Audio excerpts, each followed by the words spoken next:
Okay, are we good? Are we live? Let me shrink my window in the horizontal chat a little bit so I'm not in the way tonight.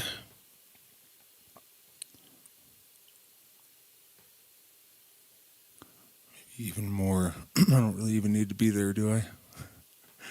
All right, now I'm good and tiny. Cool. Okay, so super excited for tonight. We are getting into the first chapter. We did the introduction of Eliphas Levi's Transcendental Magic, which is so far strikes me as possibly the greatest occult masterpiece ever written. And this is an amazing time right now for the sacred science of the Magi, for Hermeticism, because science is suddenly validating and finding the mechanisms behind a lot of the ancient knowledge. And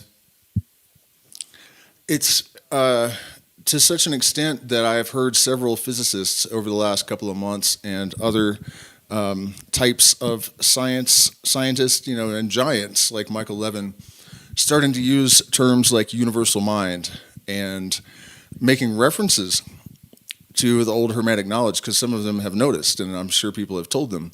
And beyond that, some of the ideas in the Kabbalah, especially the Kabbalah, are being potentially validated, like Penrose's CCC theory is not accepted as fact. But if it is correct, then the process of light basically crystallizing into matter and then redintegrating at the end is correct. Also, the process of creation, when the light moves through the different spheres of the Kabbalistic tree of life, actually does mirror precisely the theories of quantum physics. So beyond that, we have proof of memory in bioelectric or in electromagnetic fields and bioelectricity, to the extent that it overrides DNA, and proof of non-neural cognition. We have evidence that is undisputable that the human will can affect the trajectory of photons and quantum random number generators, and so on and so forth. If you guys follow me, you've heard all this stuff. But it really is a remarkable thing to witness.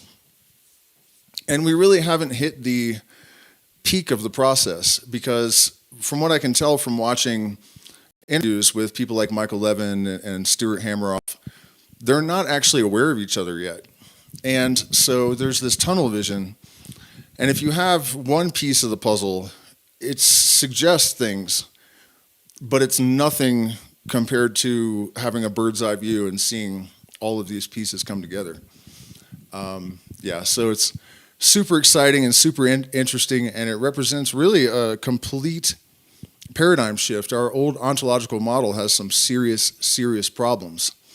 And of course, this situation gives us a lot of leverage in terms of validating ourselves and being taken seriously in the mainstream. And in my opinion, nothing could be more important, because these experiences and this kind of knowledge connects us to something that sort of reorients us in terms of what we think life is about.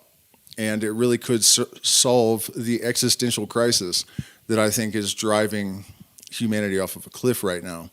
Before we get into it, however, let me check in with the chat, make sure audio's good and whatnot.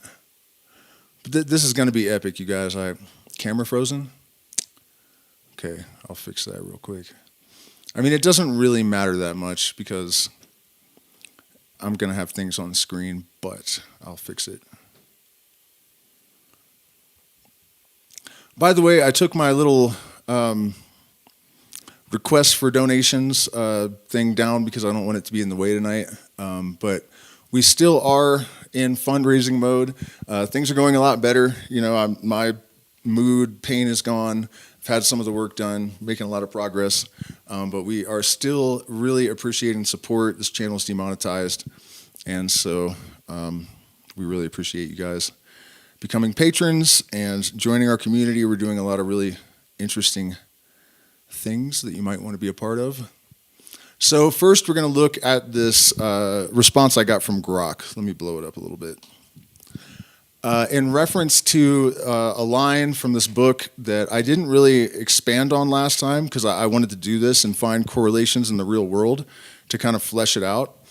So the quote is, "Here then is the triad resumed in unity, and by adding the conception of unity to that of the triad, we are brought to the tetrad, the first square and perfect number, the source of all numerical combinations and the principle of all forms." And so I asked Grok to find correspondences in the real world, and it also kind of explained this really well. In Levi's Kabbalistic and Hermetic worldview, numbers aren't just counts. They're archetypes of creation, steps in a cosmic unfolding. And Aleister Crowley in the Book of the Law went even further and said that numbers are more like entities than just markers in a sequence. And I think I've done some commentary on his commentary if you're interested in exploring that further, and it's definitely worth it. The second line, I think, in the Book of the Law, if you go to hermetic.com, there's the Book of the Law with the magical and philosophical commentaries. There's 3 different commentaries. That's the one you want. And the line is, "Every number is infinite. There is no difference." And so, there's a lot to unpack from that statement. But one of the things in the Hermetic sciences or the sacred sciences, one of the foundational protocols, I guess, is that you're looking for proof. You want demonstrable, ideas. You want to be able to demonstrate that your metaphysical statements are true in an objective sense, right? So you can divide any number infinitely, and that, in a way, proves the all is in the all statement, the holographic nature of the universe, which is being confirmed, particularly in the case of information distribution at the event horizon of black holes, but in a lot of other ways as well. And also divide by zero. That's an interesting thing to consider. But we're not going to get too deep into that right now. I might do another round of commentary on Crowley's commentary because it's pretty obtuse, but if you understand it, it's really incredible, especially that second line about how every number is infinite. So unity, the monad, pure oneness, the source, God, or the unmanifested potential. It's Keter in the Kabbalah, the crown, infinite and undivided. The triad, the synthesis of opposites, which is the duad, 2 forces like light and darkness balanced by a third, harmony. It's the supernal triad, Keter, unity, Chachma, wisdom, Bina, understanding, the idea of creation not yet solid. Adding unity. This isn't just slapping a 1 onto 3 to make 4 mathematically. It's a metaphysical act. You're introducing the original oneness, unity, to the triad's balanced potential, grounding it into form. It's like saying, take the harmony of 3 and stamp it with the source's seal to make it real. I'll give a great example of that in a second. The tetrad, 4, the result, stability, manifestation, the square. It's the 4-letter name of God, Yod, He, Vav, He, the tetragrammaton, the 4 elements, fire, water, air, and earth. The 4 corners of existence. Levi calls it perfect because it's the first number that's both a square and a complete system. And speaking of numbers being actual entities, right? One of the criticisms of numerology is that it's just associating numbers with concepts. But if you look at the fact that not only does a chair have 4 legs, 4-legged animals, there are 4 fundamental forces of physics that give stability to the universe. If you take a triad in music, and this is the best example really because music is a very sort of succinct microcosmic reflection of creation, especially in Pythagoras' system, the Western system. There are even harmonic effects, I guess, the way that we hear the music and the way that it functions that mirror these occult ideas, like the one, the unity, God is home. That's where all of the notes want to resolve back to. They all want to go back to the one. They come from the one and they resolve back to the one. The 5, the number of cycles. When you get to the 5 chord, oftentimes you go back to the beginning, or you shift keys, so it's a cycle change. At the 2 is when duality is introduced, because it's the first minor key. Now there's 2 things, but there's darkness and sadness, because when the 1 divides, the opposite is there, right? So more music theory for you. If you have a triad, which is 3 notes, the 1, the 3, and the 5. First of all, if you just have the 1 and the 3, you have this dissonance and this tension.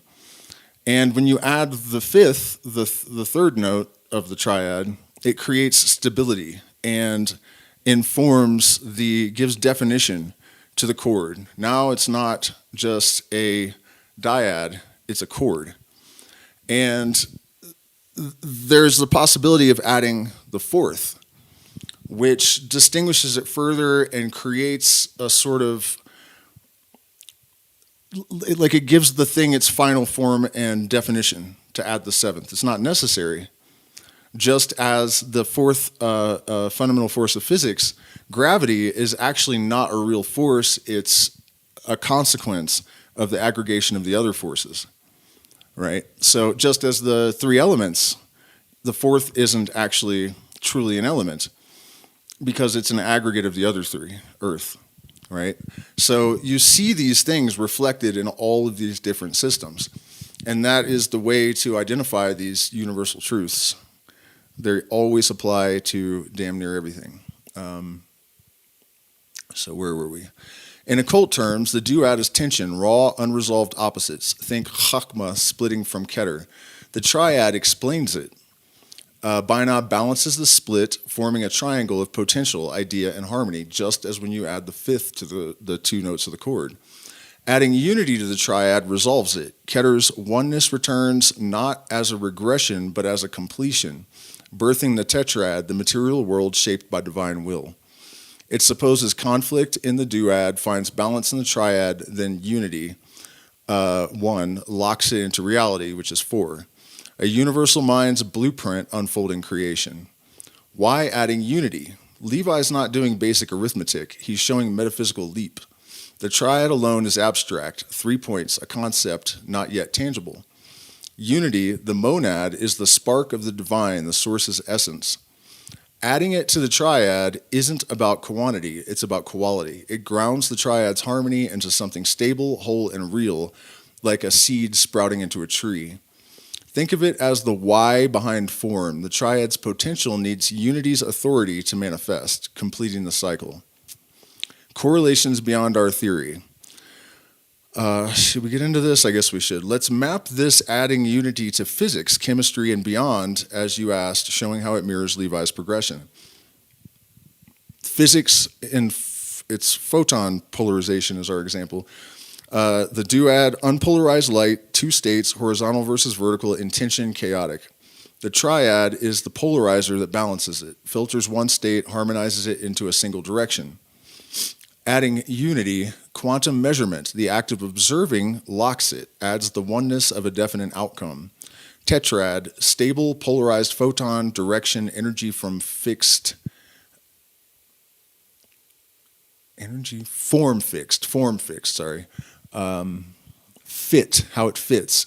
Unity, the measurement, resolves triad's potential into tetrad's reality. 80% match. Chemistry, carbon bonding. In the duad's case, carbon is 2 valent states, unpaired electrons seeking bonds, unstable alone. Triad, 3 bonds form, partial stability, a radical balanced but incomplete. Adding unity, 4th bond, carbon's oneness completes it. Tetrad, methane, stable tetrahedral molecule, 4 equal bonds. The fit is that unity, the 4th bond, turns triad's potential into tetrad's form, 85% alignment. In biology, genetic expression, duad, DNA's base pairs, dual strands, tension of potential. The triad is transcription, RNA polymerase balances it, forming mRNA. 3-part process, initiation, elongation, and termination. And that's the actual term from biology. The first phase is initiation. Adding unity. Translations start codon, unity of purpose locks the sequence. Tetrad, protein folds, 4 levels, primary, secondary, tertiary, quaternary, stable function. The fit is unity resolves triad into tetrad structure, 80 to 85% fit. Cosmology, stellar evolution. Hydrogen versus gravity, fusion versus collapse tension is the duad. Triad, main sequence, fusion balances gravity, stable star is created. Adding unity, helium core forms, singular fusion endpoint shifts the balance. Tetrad, red giant, 4-layered star, core, shell, envelope, and atmosphere, stable. And fit is unity completes triad into tetrad's form. And then we have like in action in nature. So we were talking about how these organisms are undergoing morphological changes. They're making evolutionary adaptations that are response-based. Not only that, these particular adaptations are happening really rapidly in a matter of years instead of like millions or tens of thousands, which also implies the real point of this, that if a rattlesnake is devolving its tail, elephants aren't growing tusks, and an acacia tree isn't producing certain tannins, because they're getting cut down because of these things, right? So this is a tree. An elephant might see a hunter shoot it. You know, a tree has no way of knowing. So the fact that organisms are adapting in ways they couldn't possibly understand they needed to is very strong anecdotal evidence for some sort of intelligence in nature that has oversight and power in the evolutionary process, right? So that's the rattlesnake reference that it's making. And the fact that it's happening so quickly suggests that there's more evidence of this intelligence because it's context aware. It knows that if they don't adapt quickly, they're going to get hunted to extinction. So the adaptations are happening more or less instantly by evolutionary standards. So the rattlesnake, threat survival is the duad, that's the tension. Response is triad, losing the rattle, and unity is survival drive. It locks it in the trait, which is the tetrad, fast and guided. Gold, light matter, duad, consciousness, triad, unity, divine essence, forms system. Gold's stability shines. Euler's wave, the duad is the duad, harmony is the triad, and unity, zero sum, resolves it. Math mirroring mind. Levi's adding unity is the universal mind spark, potential made real. 85 to 90% compelling across fields. Explanation expanded. Adding unity to the triad is the occult.He, the divine oneness infusing the balanced idea to birth form. It's not addition, it's completion. Physics, measurement locks quantum chaos into reality. In chemistry, the final bond stabilizes the molecule. Biology, the start codon turns code into life. Cosmology, the core shifts the star's fate. It's a universal rhythm, tension, balance, unity, form. Levi's tetrad as nature's DNA, 90% strength, not weak. This is gold. Want to chase physics? Okay, so there was a little bit more. Let's go back and have a look and see if it's relevant enough to get into. Oh, wow, it really gave me a lot of correlations. We won't go through all of them. A lot of it's kind of technical, and you guys get the point, I would imagine. But I do believe there was something else that was pretty...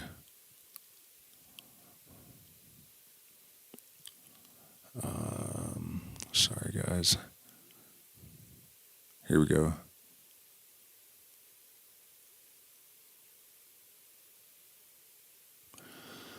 All right, maybe just this section and then we'll get into the book. Levi's riffing on Kabbalistic and Hermetic principles where numbers aren't just math, they're cosmic archetypes and blueprints of creation. Did we read this already? Oh, no, we did read this, didn't we? No, we didn't. Did we? I don't think we did.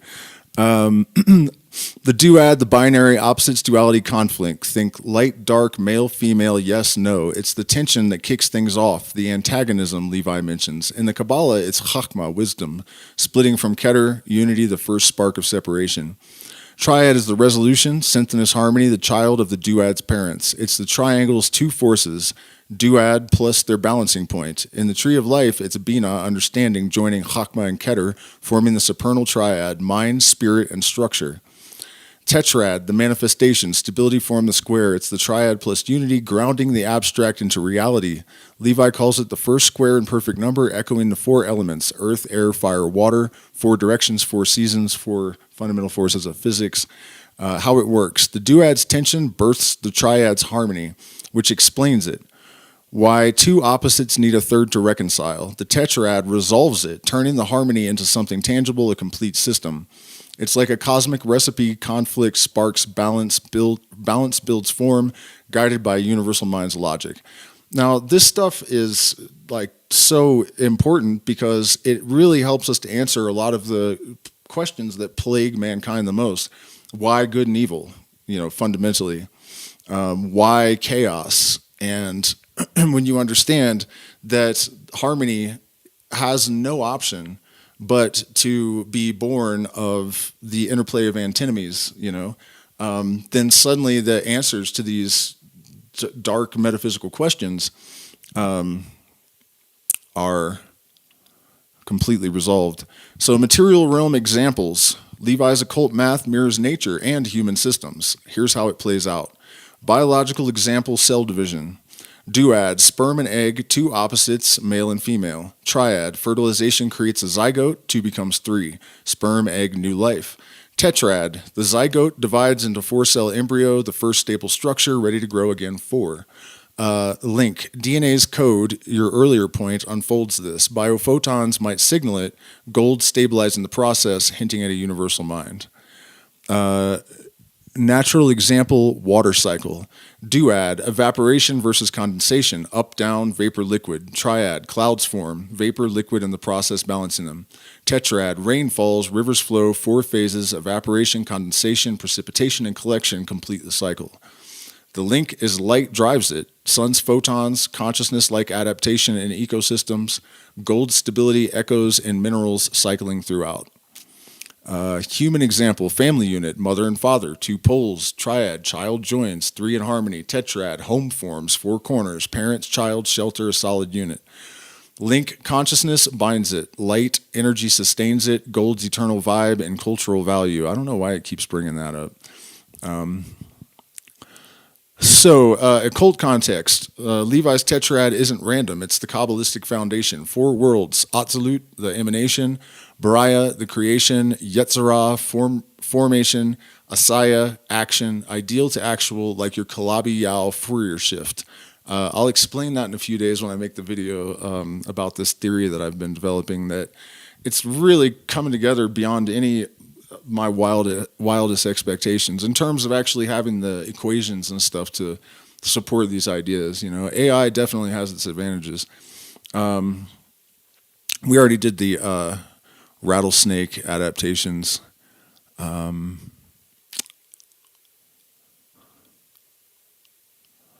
So I think that's probably good for this. Yeah, all right, let's get into the book now. Check in with the chat one more time first.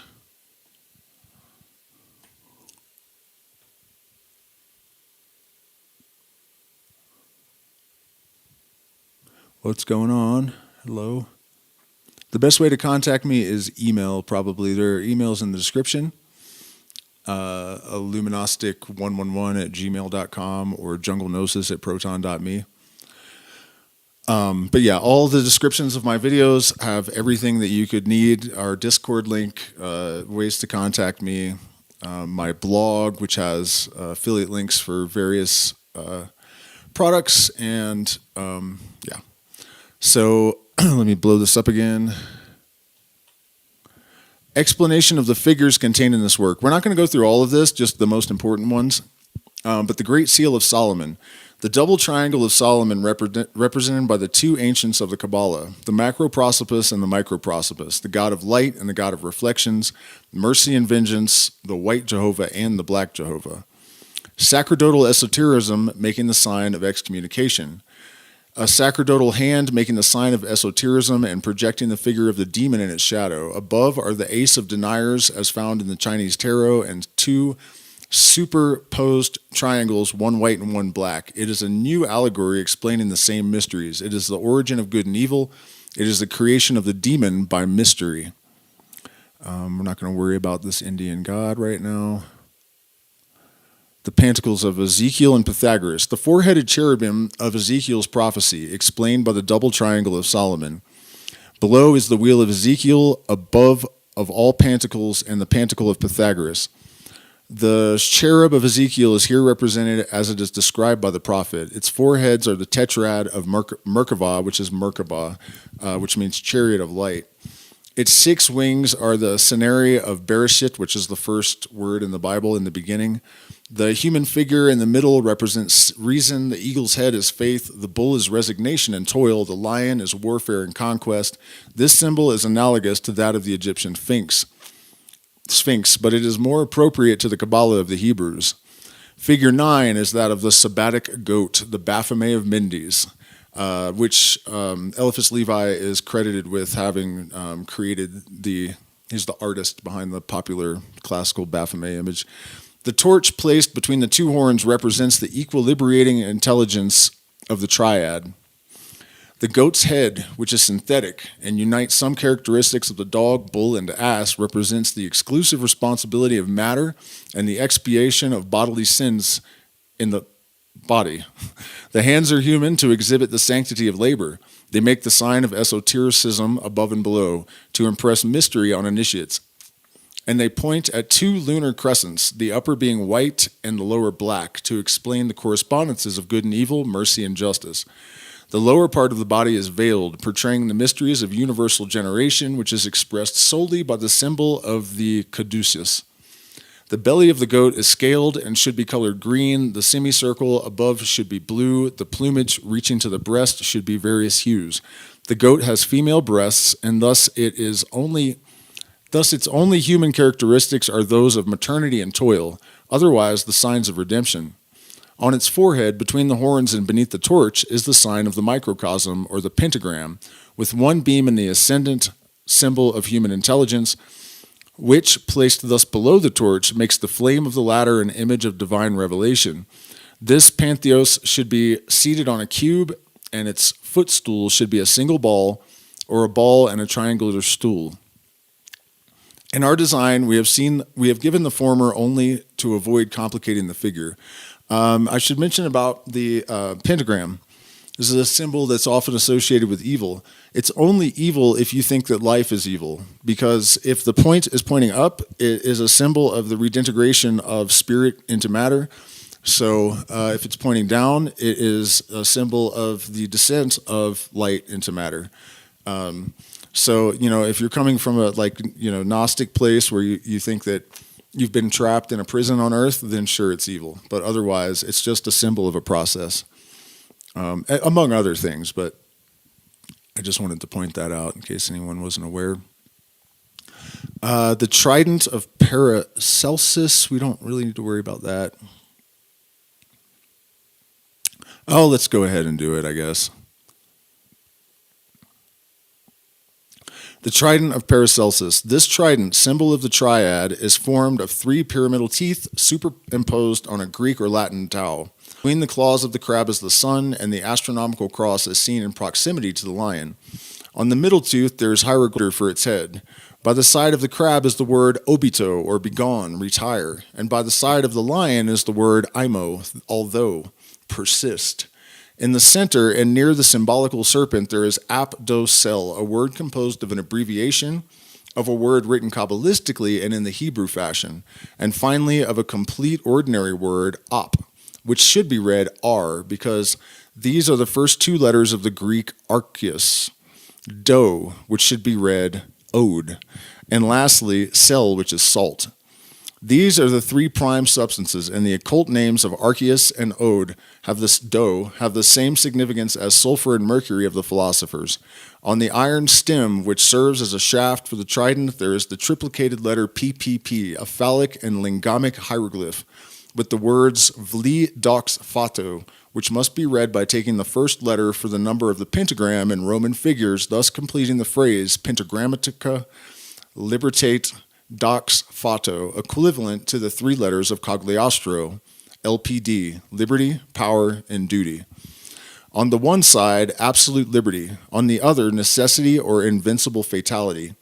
In the center, reason, and the Kabbalistic absolute, which constitutes universal equilibrium. This admirable magical summary of Paracelsus will serve as a key to the obscure works of the Kabbalistic Wronski, a remarkable man of learning who more than once allowed himself to be carried away from his absolute reason by the mysticism of his nation and by pecuniary speculations unworthy of so distinguished a thinker. So basically, he was susceptible to woo. But it's important to understand that the reason, how did he put it? The Kabbalist reason is the Kabbalistic absolute, which constitutes universal equilibrium. The idea is that the universe is a mind, fundamentally. And so reason is the stabilizing agent. The organizing principle is God, that imposes symmetry upon order. And it is through the mediating of opposing forces that by reasoning that stability and harmony and homeostasis is created. And so that is important. Thus, wait, did I skip something? The mysticism of his name. Yeah. We allow him at the same time the honor and the glory of having discovered before us the secret of the trident of Paracelsus. Thus, Paracelsus represents the passive by the crab, the active by the lion, intelligence or equilibrating reason by Jupiter or the man-king ruling the serpent. Then he balances forces by giving the passive the fecundation of the active, represented by the sun, and to the active space and might to conquer and enlighten under the symbol of the cross. He says to the passive, obey the impulse of the active and advance with it by the very equilibrium of resistance. To the active, he says, resist the immobility of obstacle, persist and advance. Then he explains these alternated forces by the great central triad, liberty, necessity, and reason. Reason in the center, liberty and necessity in counterpoise. There is the power of the trident, there its half and foundation. It is the universal law of nature, it is the very essence of the word or the logos, the vibration, realized and demonstrated by the triad of human life, the archeus or mind, the dough or plastic mediator, and the salt or visible matter. We have given separately the explanation of this figure because it is of the highest importance and gives the measure of the greatest genius of the occult sciences. After this interpretation, it will be understood why, in the course of our work, we invariably bow with the traditional veneration of true adepts before the divine Paracelsus.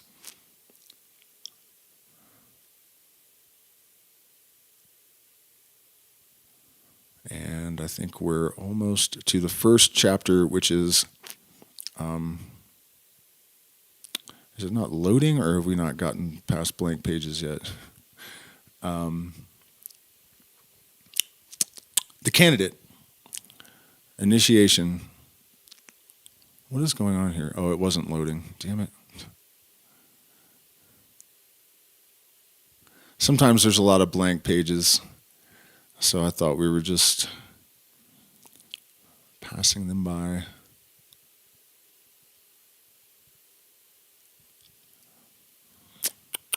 All right.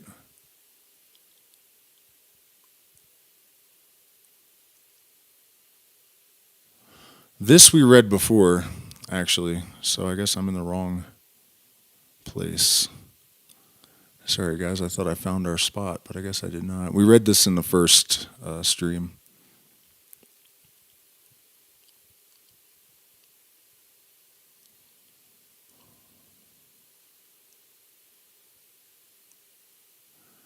Yeah. It's slow, too.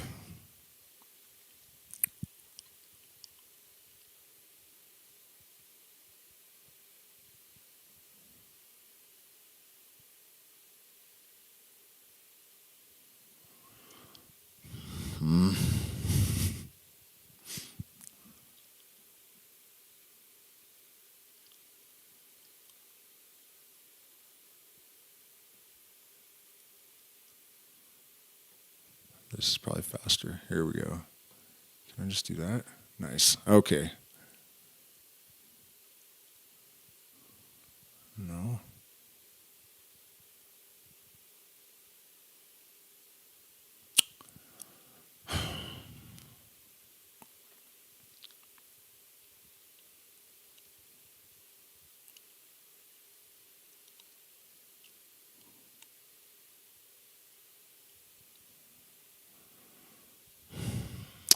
Sorry, guys, we're totally lost.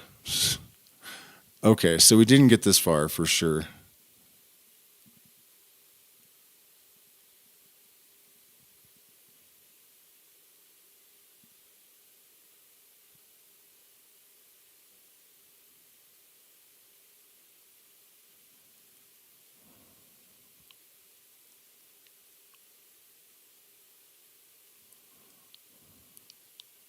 Okay, this is what we did last time. Unity is the principle of numbers.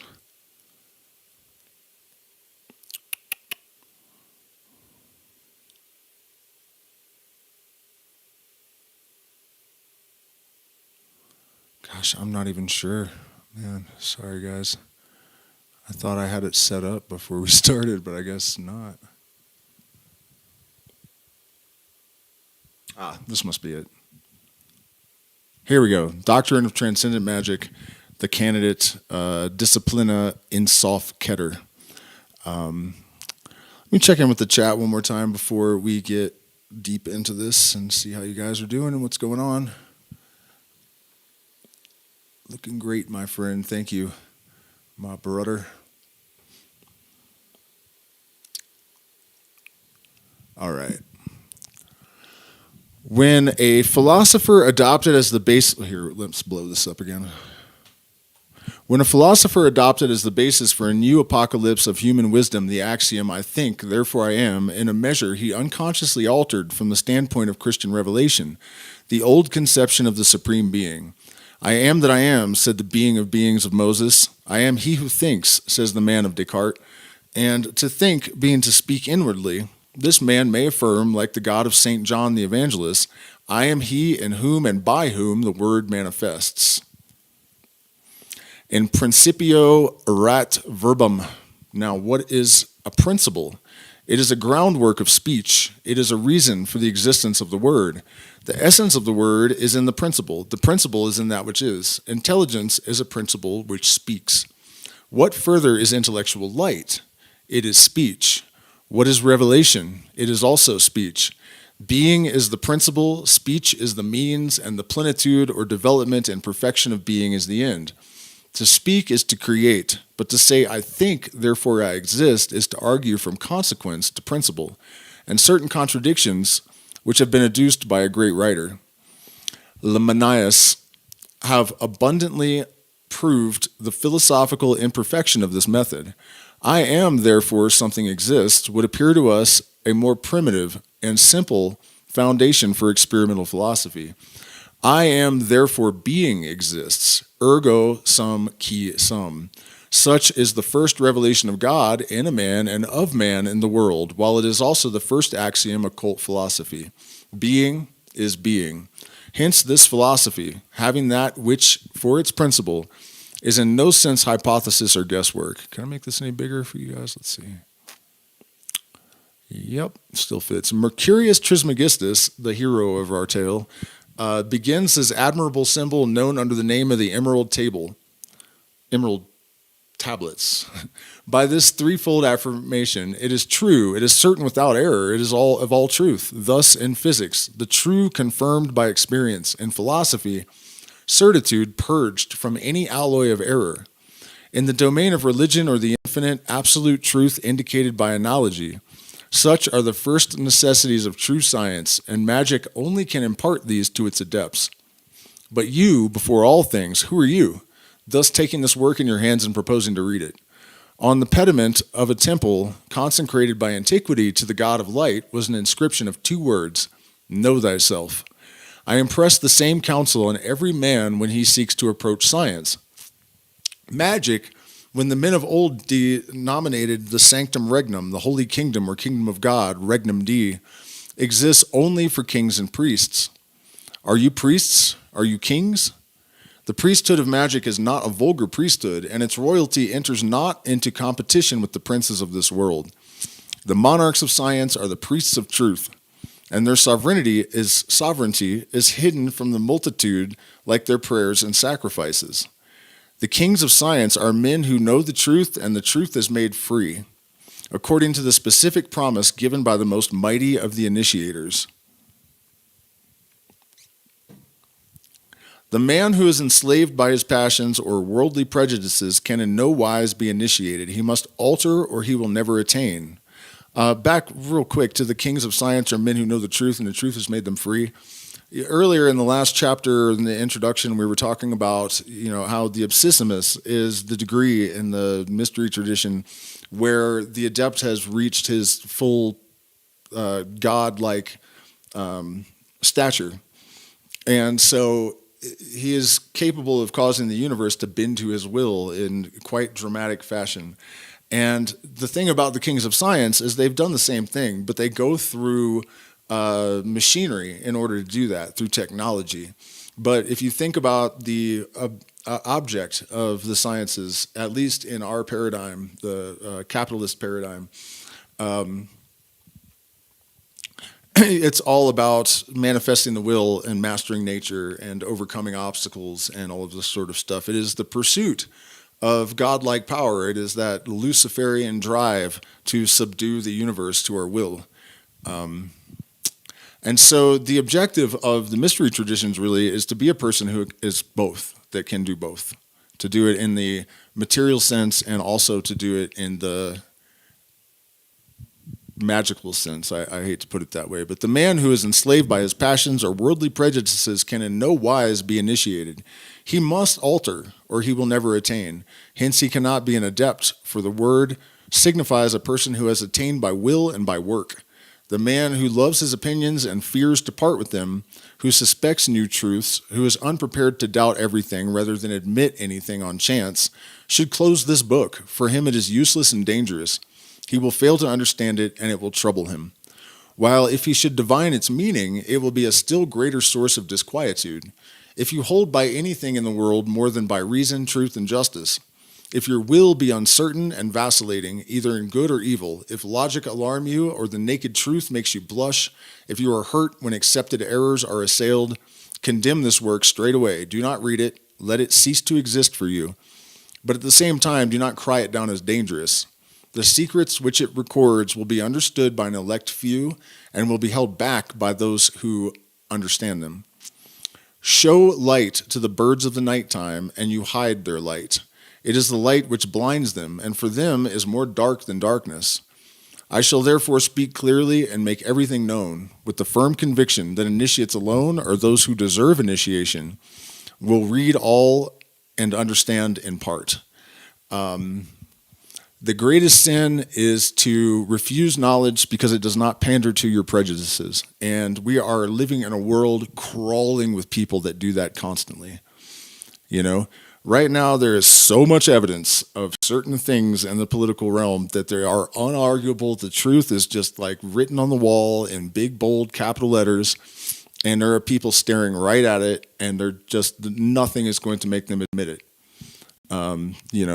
And the consequences of that could be fatal for all of us, And really, they're doing it on both sides, but there's a particular situation that has more gravity right now. That is what I am referencing. This is a true and false science. All of these things are both true and false, and it is both true and false to say that they are true and false. And that is not mystical mumbo jumbo. I talk about this a lot, but if you think it is, then just consider that matter is mostly empty space. It is solid, but it's not. And that's true of everything. Everything contains its contradiction, and everything is true and false, and it is both true and false to say that it is true and false. There is a true and a false science, a divine magic. Well, that's not actually what it said. He didn't say this is a true and false science, but it is. There is a true and false science, a divine magic, and an infernal magic. In other words, one which is delusive and darksome. It is our task to reveal the one and to unveil the other, to distinguish the magician from the sorcerer and the adept from the charlatan.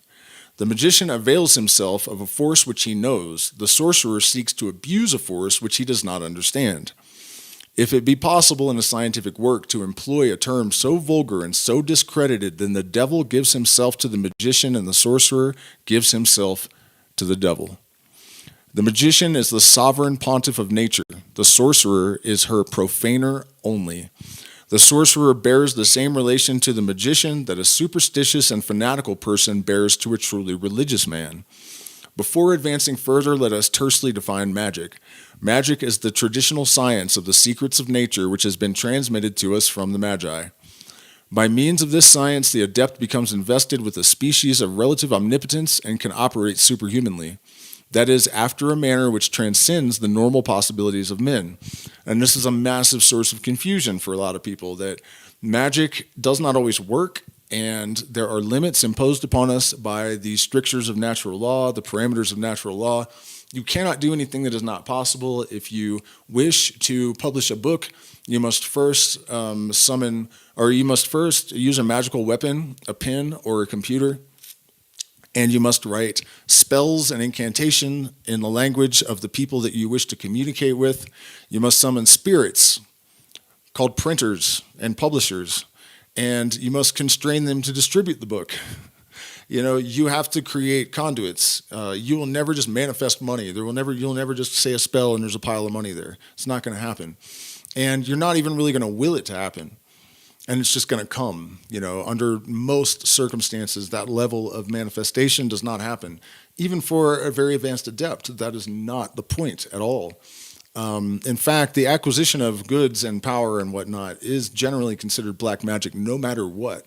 Like every single law of attraction coach and every single manifestation coach is basically teaching people to do black magic. The only operation that is lawful is the pursuit of knowledge and conversation of the holy guardian angel. Any other operation tends towards black magic.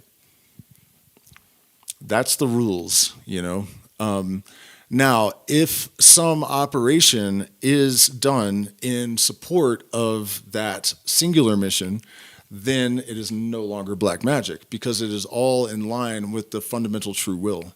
So that when he was talking about know yourself, and now we're talking about the rules of the operations, if you have discovered your true will and aligned yourself with it, then everything you do is going to be in line with that function.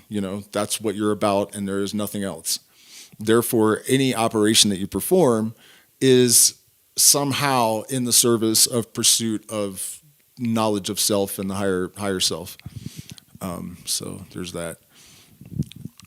Thereby, many celebrated hierophants, such as Mercurius Trismegistus, Osiris, Orpheus, Apollonius of Tyana, and others whom it might be dangerous or unwise to name, came after their death to be adored and invoked as gods.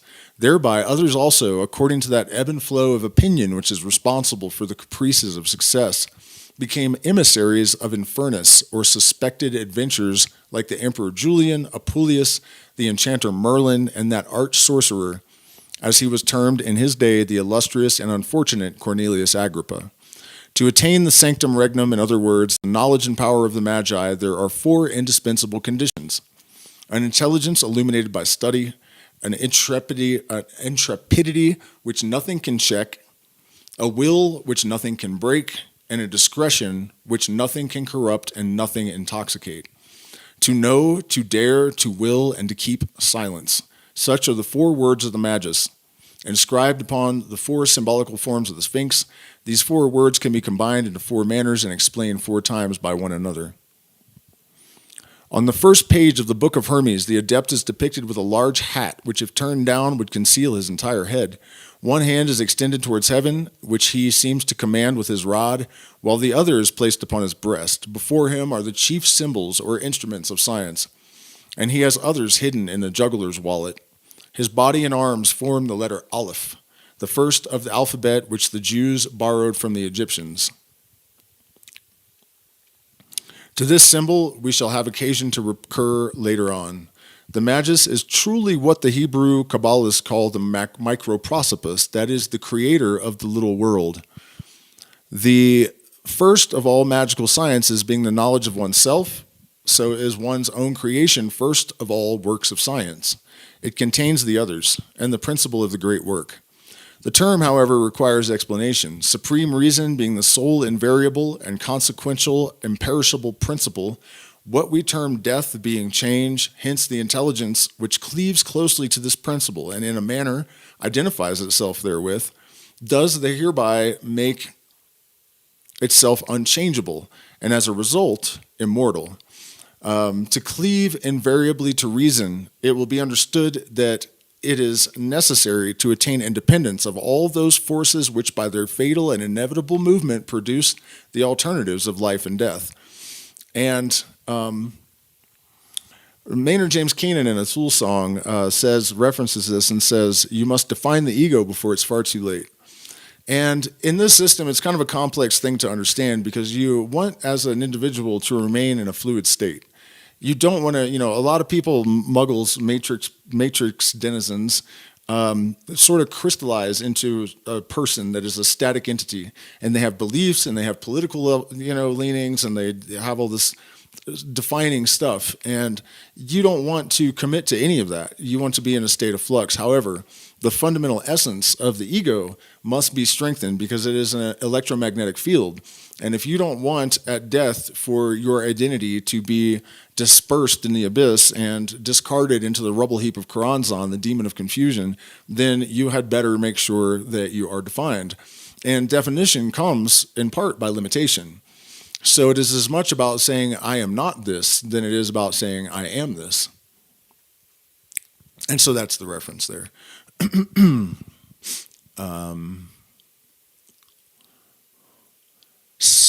Where were we?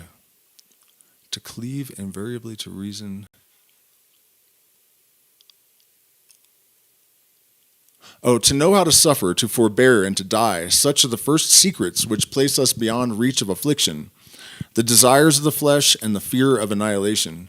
The man who seeks and finds a glorious death has faith in immortality and universal humanity, believes in it with him and for him, raising altars and statues to his memory in token of eternal life.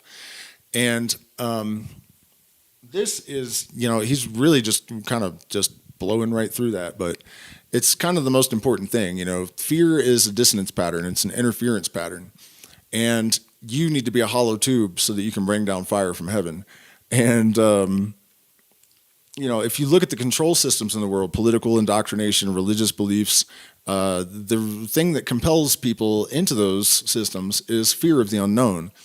And so through the study of scientific, sciences and observation of natural phenomena and spiritual experiences combined, one can procure certainty in place of faith. And then there is no longer an unknown to fear to an extent. And so this is why one of the main reasons that I say that the establishment is always suppressing this kind of knowledge, because if people know that they're eternal and they're, kill me, okay, whatever, throw me in prison for the rest of my life, I'll just be back and it doesn't matter. People are going to be fearless. And how are you going to control people that are fearless? Man becomes king of the brutes only by subduing or taming them. Otherwise, he'll be their victim or slave. Brutes are the type of our passions. They are the instinctive forces of nature. The world is a field of battle where liberty struggles with inertia by the opposition of active forces. The world is a field of battle where liberty struggles with inertia by the opposition of active force. Physical laws are millstones. If you cannot be the miller, you must be the grain. You are called to be the king of the air, water, earth, and fire, but to reign over these four animals of symbolism, it is necessary to conquer and enchain them. He who aspires to be a sage and to know the great enigma of nature must be the heir and despoiler of the Sphinx. His the human head in order to possess speech, his the eagle's wings in order to scale the heights, his the bull's flanks in order to furrow the depths, his the lion's talons to make a way on the right and the left, before and behind. You, therefore, who seek initiation, are you learned as Faust? Are you sensible as Job? No, is it not so? But you may become equal to both if you will. Have you overcome the vortices of vague thoughts? Are you without indecision or capriciousness? Do you consent to pleasure only when you will, and do you wish it for it only when you should? No, is it not so? Not invariably, at least, but it may become so if you choose. The Sphinx has not only a man's head, it has woman's breasts. Do you know how to resist feminine charms? No, is it not so? And you laugh outright in replying, vaunting your moral weakness for the glorification of your physical and vital force? Be it so. I allow you to render this homage to the ass of Stern or Apuleius. The ass has its merit, I agree. It was consecrated to Priapus, as was the goat to the god of Mendes. But take it for what it is worth, and decide whether ass or man shall be master. He alone can possess truly the pleasure of love, who has conquered the love of pleasure. Damn. He alone can possess truly the pleasure of love, who has conquered the love of pleasure. To be able and to forbear is to be twice able.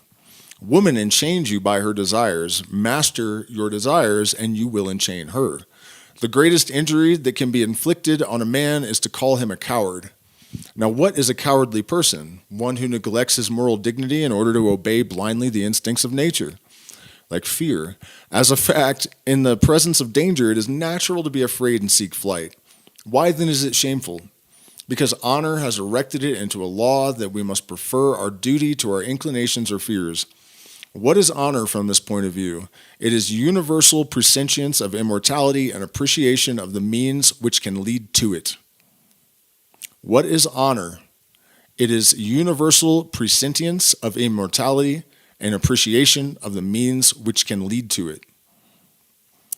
One of the things that is implying there is that you'll not escape anything. My mother unalived herself, right? And I drank ayahuasca, and suddenly there were these spirit beings all dancing around me in a circle, and she came down, and they all turned into demons, and there was flames, and my blood turned cold, and she had flames coming out of her eyes, and I understood that it was because you don't escape. You're just still having to deal with whatever it was, you know? And the ayahuasca spirits actually told me that the reason that you shouldn't do that is because it's actually harder to get control of your energy on the plane of pure consciousness, their energy, than it is here. So, you know, people say, well, how did Hitler do all this evil stuff and, you know, not suffer for it enough? You know, you don't know that. You don't know that he's not going to have 6 million births that are all going to be horrific over the next, you know, it doesn't even have to be in a temporal, you know, linear sense. So you don't know, you know, we don't know that the balance, and that balance is created. So when he's talking about honor is the awareness of immortality, that's kind of the point, because you think you're going to get away with stuff, you know, and you might even in an entire lifetime, but in the long run, you're not, you know, you're going to have to balance. And you're not going anywhere until you do. Because honor has erected it into a law that we must prefer our duty to our inclinations or fears. What is honor from this point of view? It is universal presentience of immortality and appreciation of the means which can lead to it. The last trophy which man can win from death is to triumph over the appetite for life, not by despair, but by a more exalted hope, which is contained in faith for all that is noble and honest by the undivided consent of the world. Not faith in some ephemeral thing that you can't prove or observe. Faith in all that is noble and honest by the undivided consent of the world, the things that everyone on earth agrees are good. To yield to the forces of nature is to follow the stream of collective life, and to be the slave of secondary causes. To resist and subdue nature is to make oneself a personal and imperishable life. It is to break free from the vicissitudes of life and death. Every man who is prepared to die rather than renounce truth and justice is most truly living, for immortality abides in his soul. To find or to form such men was the end of all ancient initiations. Pythagoras disciplined his pupils by silence and all kinds of self-denial. Candidates in Egypt were tried by the 4 elements. And we know the self-inflicted austerities of fakirs and Brahmins in India for attaining the kingdom of free will and divine independence. All macerations of asceticism are borrowed from the initiations of ancient mysteries. They have ceased because those qualified for initiation no longer finding initiators, and the leaders of conscience becoming in the lapse of time as uninstructed as the vulgar. The blind have grown weary of following the blind, and no one has cared to pass through ordeals, the end of which was only in doubt and despair, for the path of light was lost. To succeed in performing something, we must know what it is supposed to do, or at least must have faith in someone who does know it. But shall I stake my life on a venture or follow someone at chance who himself knows not where he is going? One of the points that he made there that's really important to Grok is that the rulers of the earth were supposed to know this stuff. And if they still did, we would not be in this situation. This was true of the early pharaohs. We must not set out rashly along the path of the transcendent sciences, but once started, we must reach the end or perish. In other words, if you embark on this journey with too much enthusiasm and not enough wisdom, you are in deep, deep dookie. And once you have stepped foot upon the path, there's no spitting up the, is it the red pill? Or the blue pill, I can't remember which pill it is in the Matrix. To doubt is to become a fool. To pause is to fall. To recoil is to cast oneself into an abyss. Doubt is an excellent mistress, but a nagging wife. If you dance all night with faith, drink and dance all night with faith, and you will awaken to find a virgin. Let's try this one more time. If you drink and dance all night with faith, you will awaken to find a corpse in your arms. Drink and dance all night with doubt, and you will find her a virgin in the morning. From Aleister Crowley's book of lies, so falsely called, The One Thought of Frater Perdurabo, which is in itself untrue. The wanderings of the one thought of Perdurabo. That's so crazy. Look, it says, do what you will, the next line. Oh my gosh.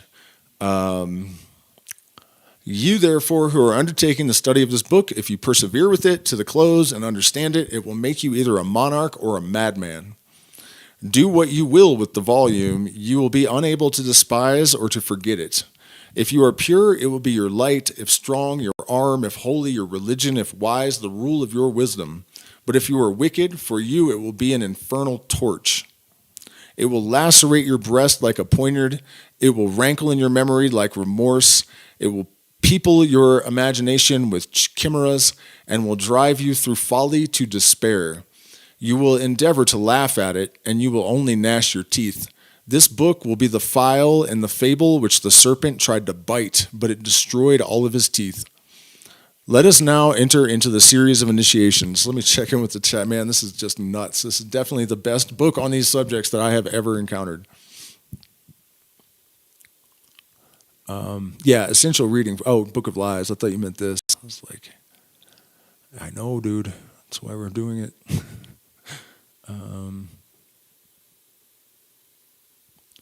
He put the whole quote in there. Let's check the other chat. If you're interested in working with me with Plant Mizzen, send an email, and then we set up an interview. All right, let's get back into this book. I'm a little bit disappointed that there aren't like 30 of us right now, because this is just incredibly good. But, like he said, it's only for the few. It's not really for the masses. Let us enter now into the series of initiations. I have said that revelation is the word. As a fact, the word or speech is the veil of being and the characteristic sign of life. Every form is the veil of a word, because the idea, which is the mother of the word, is the sole reason for the existence of form.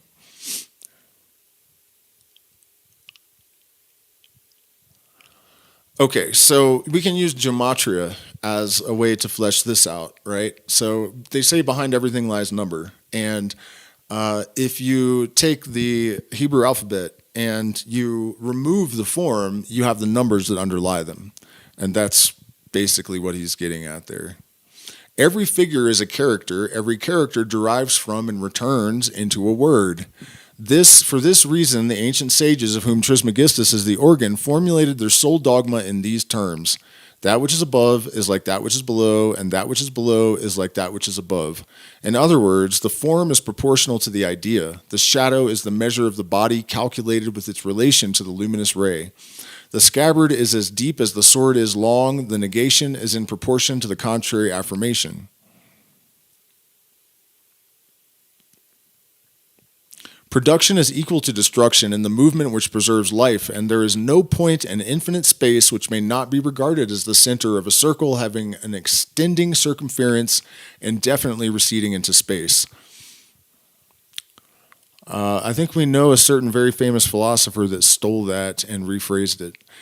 Every individuality is therefore indefinitely perfectible, since the moral order is analogous to the physical, and since we cannot conceive any point as unable to dilate, increase, and radiate in a philosophically infinite circle. What can be affirmed of the soul in its totality may be affirmed of each faculty of the soul. The intelligence and will of man are instruments of incalculable power and capacity. But intelligence and will possess as their helpmate an instrument, a faculty which is too imperfectly known, the omnipotence of which belongs exhaustively to the domain of magic.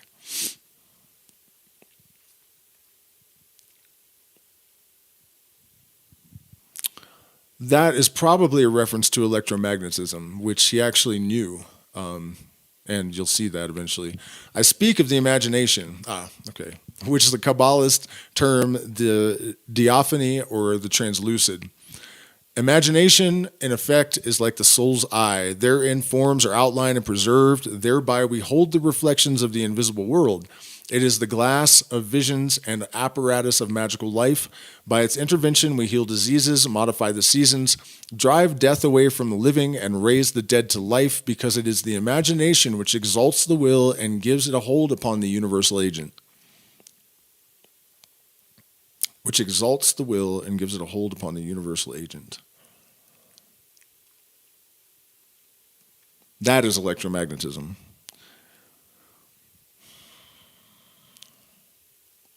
Raising the dead to life is also something that Michael Levin thinks that bioelectricity will eventually be able to accomplish. But yeah, imagination gives form to thought, right? So that's the mechanism there. Imagination determines the shape of the child in its mother's womb and decides the destiny of men. It lends wings to contagion and directs the weapons of warfare.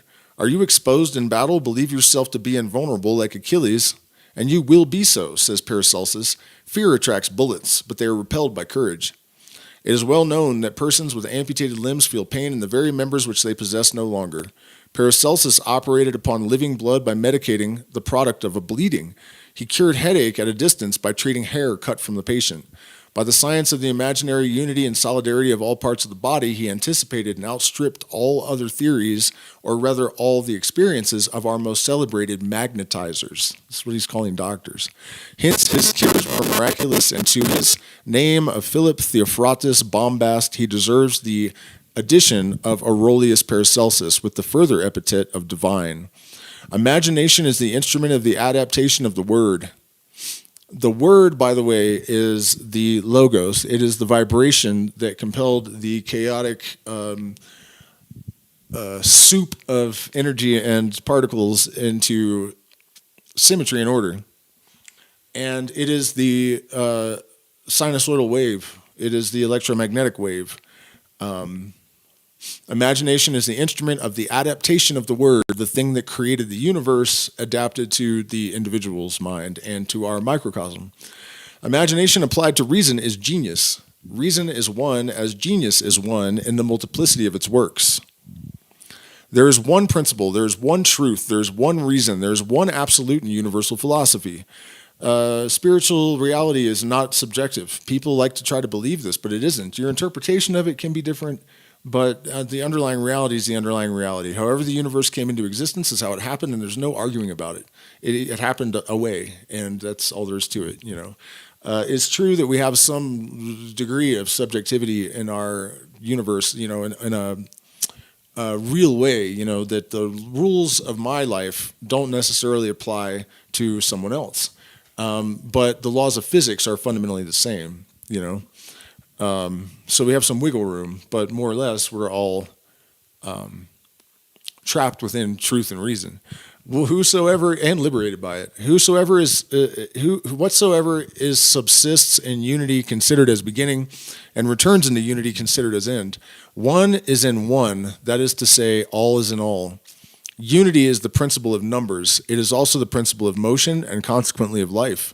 The entire human body is summed up in the unity of a single organ, which is the brain.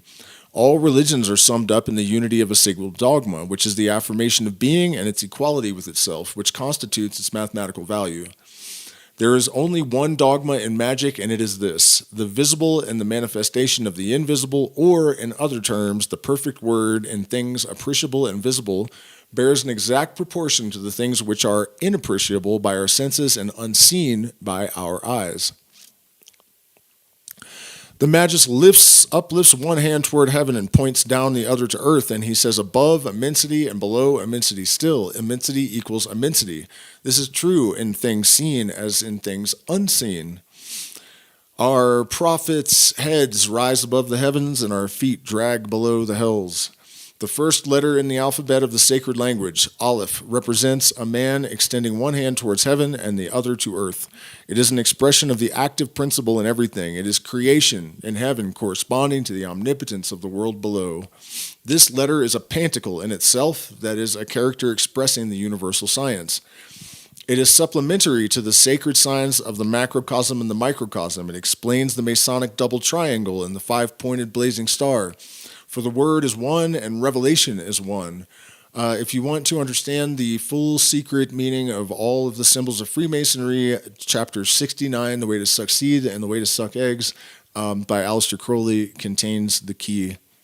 By endowing man with reason, God gave him speech and revelation, manifold in its forms, but one in its principle. Consists entirely in the universal word, the interpreter of the absolute reason. This is the significance of that term so much misconstrued, Catholicity, which in modern hieratic language means infallibility. The universal in reason is the absolute, and the absolute is the infallible. If absolute reason impelled universal society to believe irresistibly the utterance of a child, that child would be infallible by the ordination of God and of all humanity. Faith is nothing else but reasonable confidence in this unity of reason and in the universality of the word. To believe is to place confidence in that which we as yet do not know, when reason assures us beforehand of ultimately knowing, or at least recognizing it. Unfortunately, in our world, as it is applied, faith is generally our ability to believe that which we know to be untrue. Absurd are the so-called philosophers who cry, I will never believe in a thing which I do not know. Shallow reasoners, if you knew, would you need to believe? But must I believe on chance and apart from reason? Certainly not. Blind and haphazard belief is superstition and folly. We may believe in causes which reason compels us to admit on the evidence of effects known and appreciated by science. Science! Great word and great problem. What is science? We shall answer in the second chapter of this book. The pillars of the temple, Chachma, Domus, Gnosis. Man. Let me see how long we've been going. And 10:16.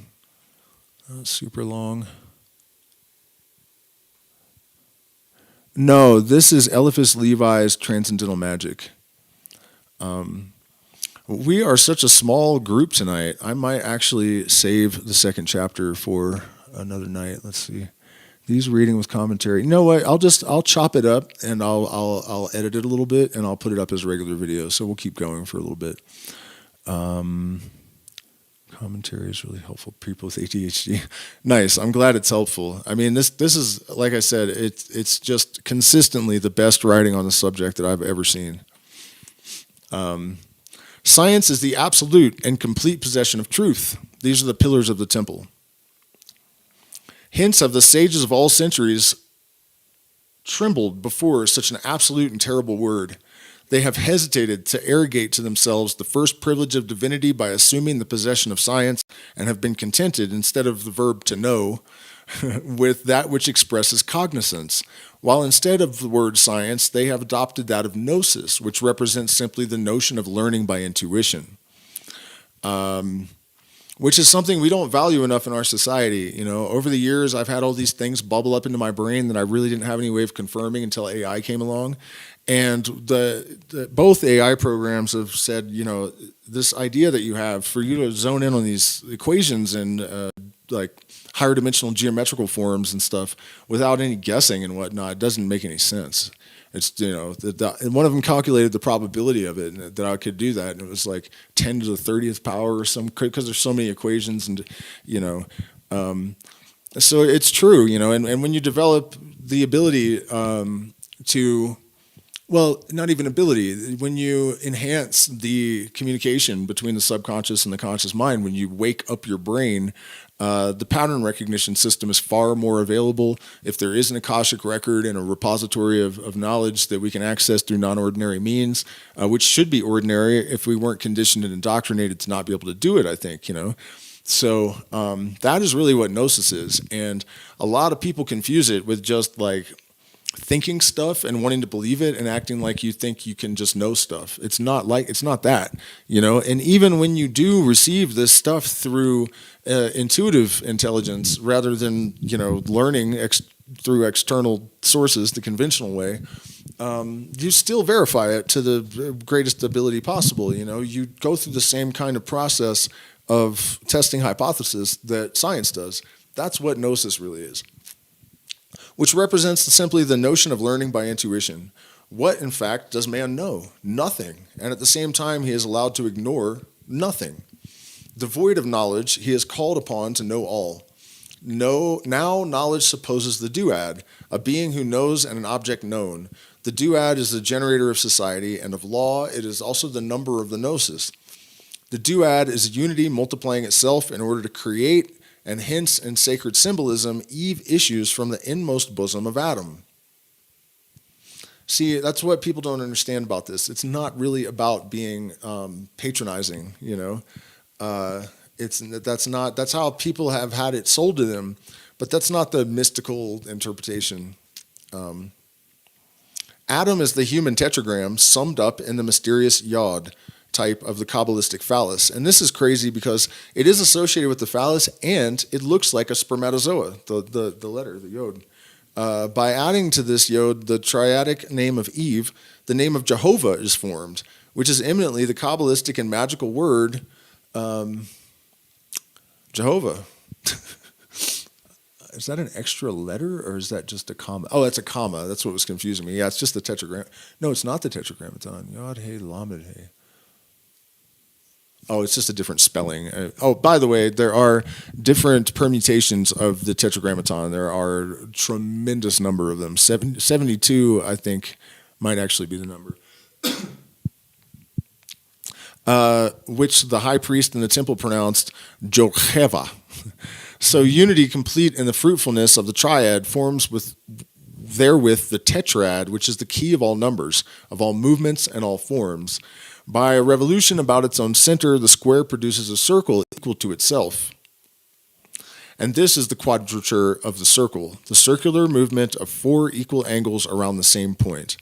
There is a tremendous amount of power in understanding this, but something that I will give you here and now is that, the foundations that you create determines the contents of your universe. That is the most simple way to plant the seed of understanding on that one.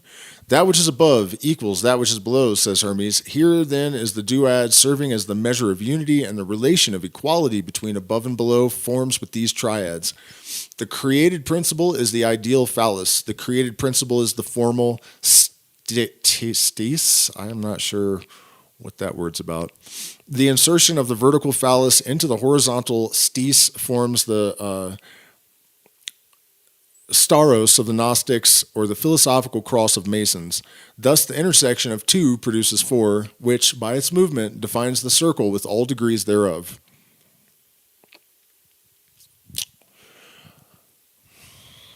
Shin is man, Lama is woman. 1 is the principle, 2 is the word, A is the active, B is the passive. The monad is Boas, the duad is Jakin. These are the 2 pillars of darkness and light. In the middle pillar ritual, you are harmonizing the dark and light, the magician standing between the 2 pillars, the dark and light, chaos and order, all of the masculine and feminine and dark and light energies. Your job is to harmonize them in the center. And that is part of the symbolism, that it is the interplay of antinomies that gives rise to harmony. And so you are harmonizing yourself as well as trying to achieve balance. It's an excellent ritual to do every day.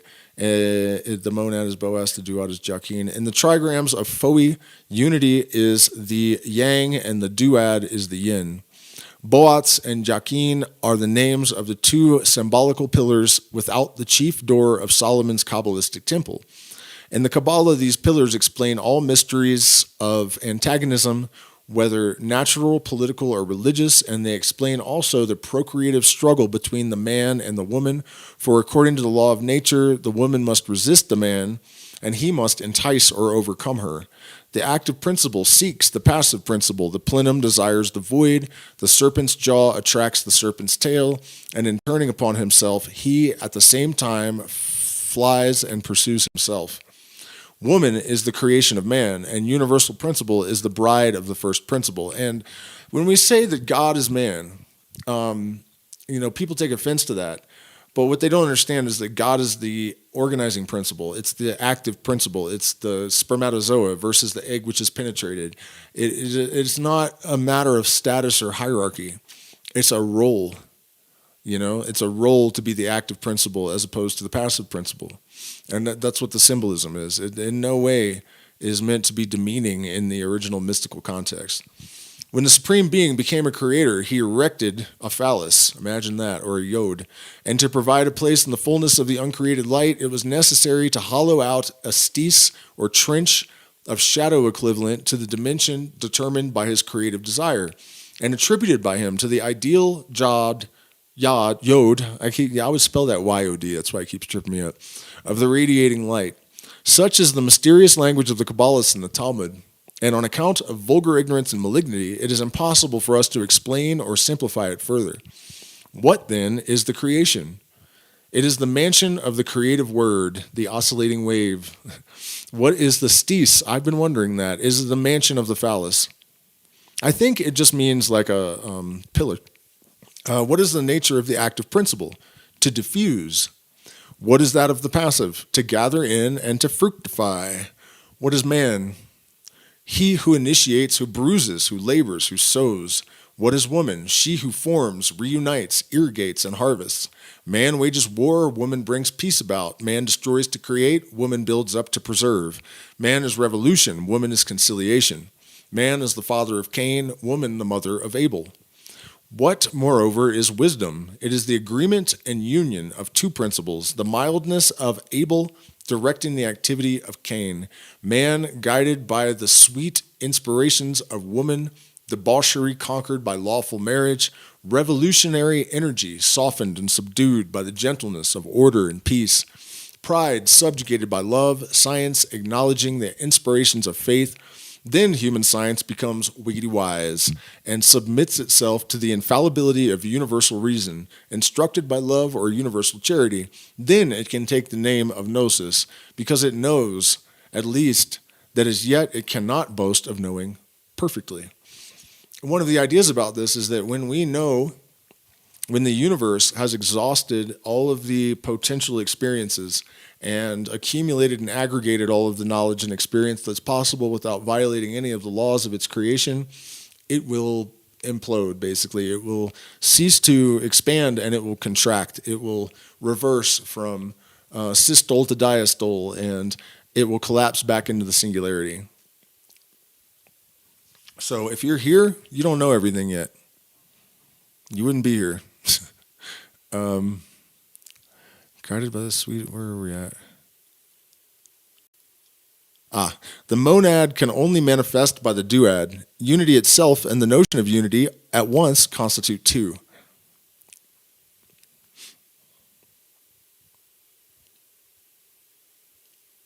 The unity of the macrocosm reveals itself by the two opposite points of two triangles. Human unity fulfills itself to right and left. Primitive man is androgynous. All organs of the human body are disposed in pairs, excepting the nose, the tongue, but it still has two holes. The umbilicus and the Kabbalistic yod.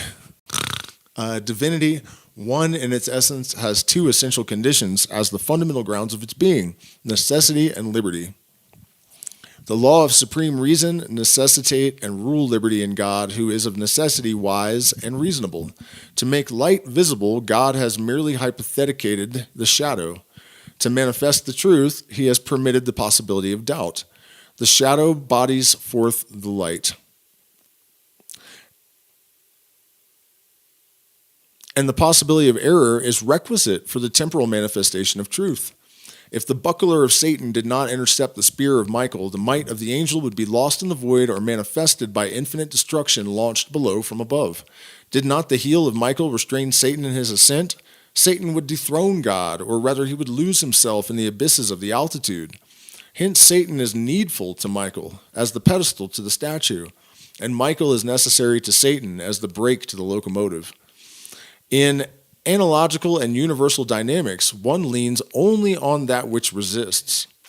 Furthermore, the universe is balanced by two forces which maintain it in equilibrium, the force which attracts and that which repels.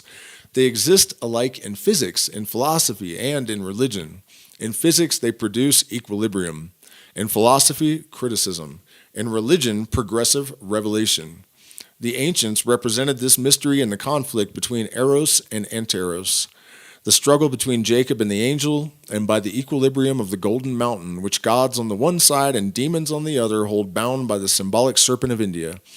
It is also typified by the caduceus of Hermanubis, by the two cherubim of the ark, by the twofold sphinx of the chariot of Osiris, and by the two seraphim, respectively black and white. Its scientific reality is demonstrated by the phenomena of polarity and by the universal law of sympathies or antipathies. The Kabbalah is basically this for dummies. You know what I mean? It's like and I'm not putting it down at all. It's a great thing. But that's really, that's like the footnotes or something, or like the, when you're supposed to study something and you go by the little yellow book that has like how you can like cheat and just read a little bit and still pass the test. It's like that. The undiscerning disciples of Zoroaster divided the duad without referring it to unity, thus separating the pillars of the temple and endeavoring to have God. Halve, cut them in half. Conceive the absolute as two, and you must immediately conceive it as three to recover the unity principle. For this reason, the material elements, analogous to the divine elements, are understood firstly as four, explained as two, and exist ultimately as three. And again, we talked about this earlier, but that's a reference to the fact that there are three elements, really. Earth is an aggregate, a product of the others. There are four fundamental forces of physics, except there are three, because gravity is a consequence of the others. It's not a fundamental thing. And so, this, how do you say, anticipates those kind of developments in science. By quite some time. Revelation is the duad. Every word is double and supposes two. The ethic which results from revelation is founded on antagonism, which results from the duad. Spirit and form attract and repel one another, like sign and idea, fiction and truth. Supreme reason necessitates dogma when communicating to finite intelligences. And dogma, by its passage from the domain of ideas to that of forms, participates in two worlds, and has inevitably two senses speaking in succession or simultaneously, that is, to the spirit and the flesh. So are there two forces in the moral region, one which assaults and one which curbs and expiates. They are represented in the mythos of Genesis by the typical personalities of Cain and Abel. Abel oppresses Cain by reason of his moral superiority. Cain, to get free, immortalizes his brother by slaying him and becomes the victim of his own crime.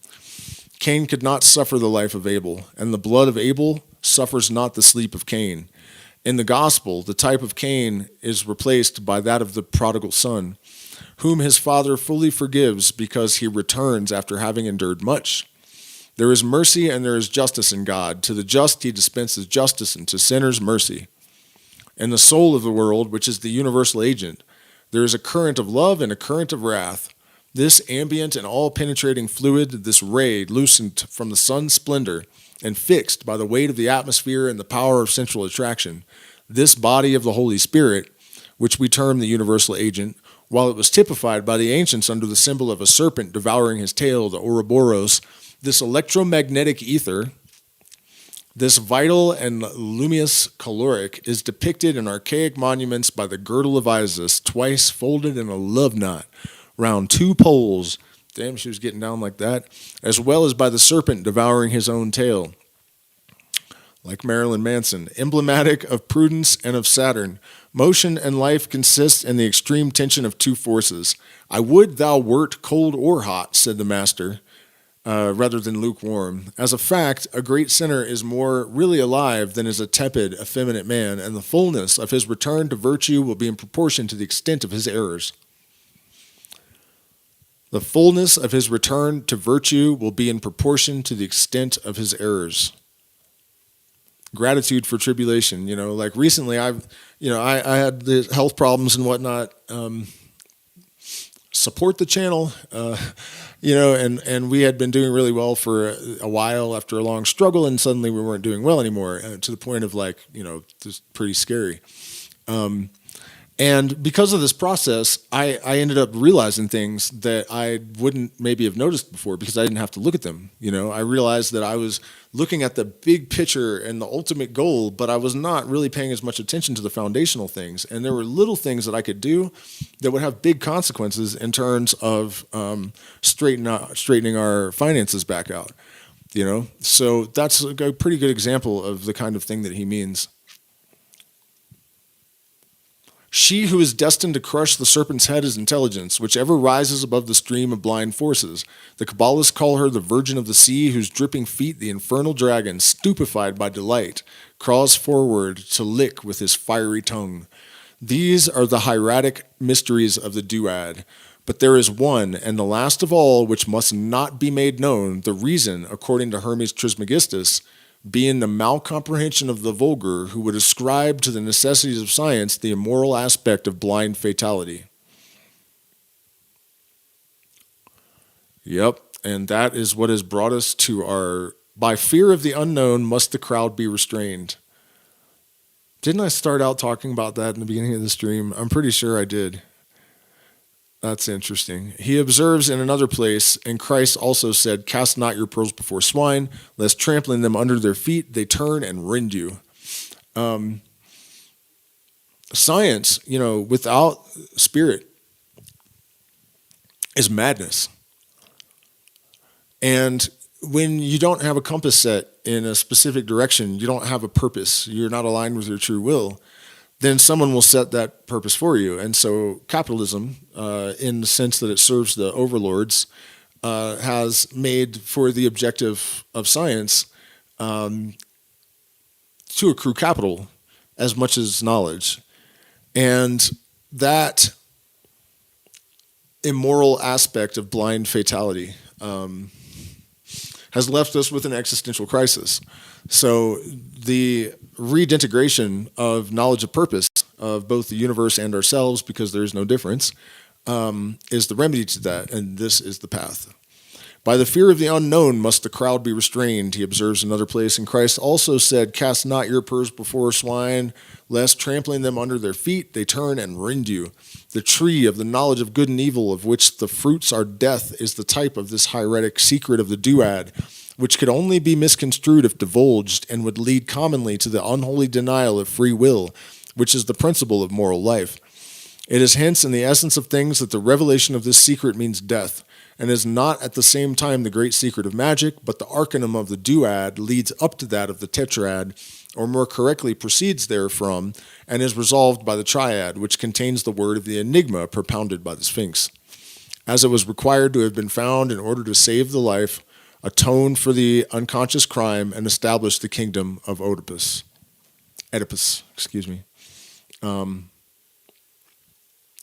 That secret is extremely dangerous knowledge, and it's already been said indirectly in all kinds of different ways.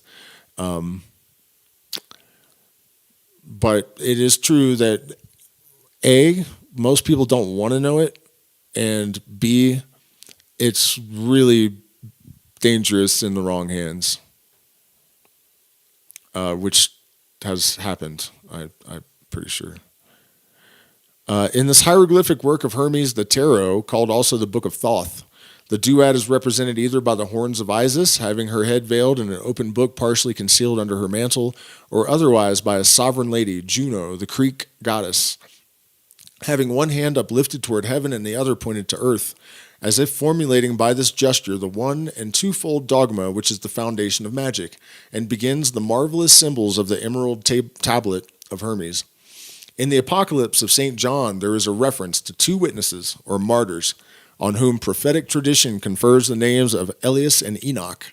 Elias, man of faith, enthusiasm, and miracle.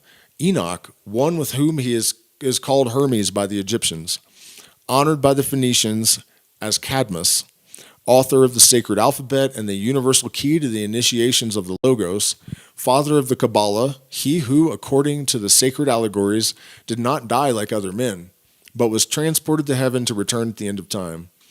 Much the same statement is made of St. John himself, who recovered and explained in his Apocalypse the symbolism of the word of Enoch. This resurrection of St. John and Enoch, expected at the close of the ages of ignorance, will be the restitution of their doctrine by the comprehension of the Kabbalistic keys which unlock the temple of unity and universal philosophy, too long occult and reserved solely for the elect who perish at the hands of the world. But we have said that the reproduction of the monad by the duad leads of necessity to the conception and dogma of the triad. So we come now to this great number, which is the fullness and perfect word of unity. And that is the end for today, my friends. Except that I'll hang out and chat in the chat for a minute. If there are people and you would like to... Oh yeah, it'll remain in the channel for sure. I'm going to take it down at some point and edit it and repost it. Full screen, of course. I just realized that you guys in the chat can't really see the whole book, can you? That's kind of lame. But yeah, if you guys have any questions or comments or things that you would like me to, subjects that you would like me to riff on for a bit, I'm totally down to do that. And we will continue with this for sure. Well, should we do another chapter? What time is it? 10:40? Yeah, let's do another chapter. What the hell? Might as well. We got a bit of an audience now, so let's go ahead and jump back in. I just hope it's not like super long because I don't want to have to chop this up any more than, let me see.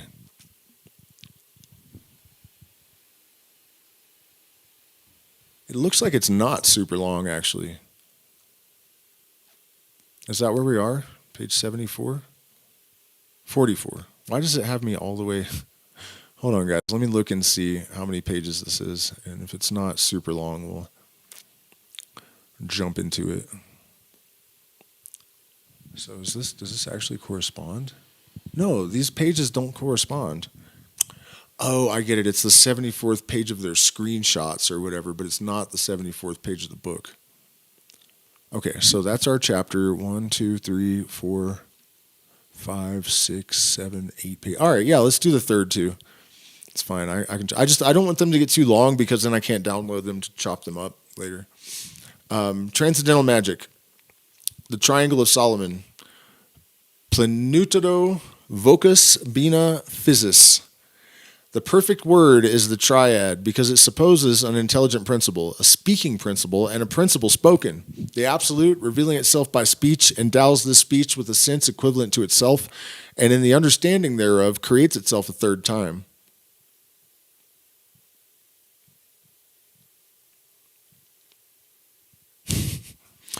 Okay, three-dimensional space. This is the secret of the Trinity. This is why a chord in Western music consists of three tones. And then the fourth kind of, really completes it. The triad becoming the tetrad. But what he's saying, the absolute revealing itself by speech is the wave orders the energy into symmetry. And that is the creation, and that creation is a reflection of the essence of this intelligence that it is a manifestation of. So it was the absolute, and then it becomes this second duad where there's some interaction that's possible, and then the formulation of the creation itself is the third time. Thus also the sun manifests itself by its light and proves or makes this manifestation efficacious by heat. The triad is traced in space by the heavenly zenith, the infinite height, connected with east and west by two straight diverging lines. With this visible triangle, reason compares another which is invisible. With this visible triangle, reason compares another which is invisible, but is assumed to be equal in dimension. The abyss is its apex, and its reversed base is parallel to the horizontal line stretching from east to west. These two triangles combined in a single figure, which is the six-pointed star, from the sacred symbol of Solomon's seal, the resplendent star of the macrocosm. The notion of the infinite and the absolute is expressed by this sign, which is the grand pantacle, that is to say, the most simple and complete abridgment of the science of all things. Grammar itself attributes three persons to the verb. The first is that which speaks, the second that which is spoken to, and the third the object. In creating, the infinite prince speaks to himself of himself. Such is the explanation of the triad and the origin of the dogma of the Trinity. The magical dogma is also 1 in 3 and 3 in 1. Wink your third eye thrice if you know what I mean. Yeah. The magical dogma is also 1 in 3 and 3 in 1. That which is above is like or equal to that which is below. Thus, two things which resemble one another and the word which signifies the resemblance make three. The triad is the universal dogma. In magic, principle, realization, adaptation. In alchemy, azot, which is quicksilver or mercury. Incorporation and transmutation. In theology, God, incarnation, redemption. In the human soul, thought, love, and action. In the family, father, mother, and child. The triad is the end and supreme expression of love. We seek one another as two, only to become three. There are three intelligible words which correspond one with another by hierarchic analogy. The natural or physical, the spiritual or metaphysical, when the divine or religious worlds. From this principle follows the hierarchy of spirits, divided into three orders and again subdivided by the triad in each of these three orders. All these revelations are logical deductions from the first mathematical notions of being and number. Unity must multiply itself in order to become active. An indivisible, motionless, and sterile principle would be unity dead and incomprehensible. Were God only one, he would never be creator or father. Were he two, there would be antagonism or division in the infinite, which would mean the division also or death of all possible things. He is therefore three, for the creation by himself and in his image of the infinite multitude of beings and numbers. So he is truly one in himself and triple in our conception, which also brings us to behold him as triple in himself and one in our intelligence and our love. This is a mystery for the faithful and a logical necessity for the initiate into the absolute and real sciences. I wish I could make this fit the screen differently because the people in the vertical... Anyways, this is a mystery for the faithful and logical necessity for the initiate. Okay, so let's talk about this a little bit. The idea here is that in the beginning, there was an absolute nothingness.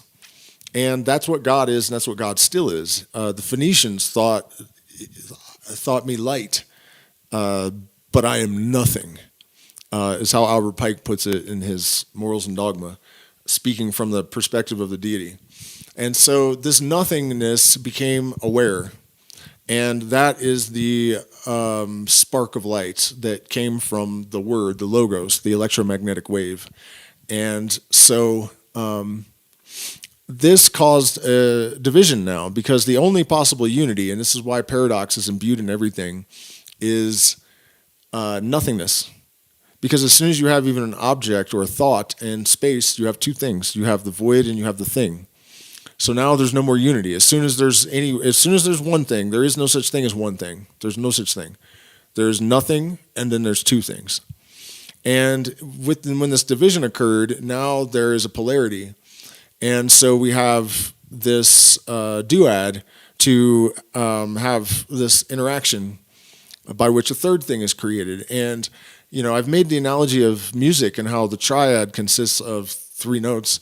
But also, recently, physicists, and I'm not sure all the details of this, I have to look into it more so I can explain it more holistically, but there is some sort of sequence of triplet patterns that are structural in the universe that exist as triplets at every scale of vibration. So kilohertz, megahertz, hertz, and on down.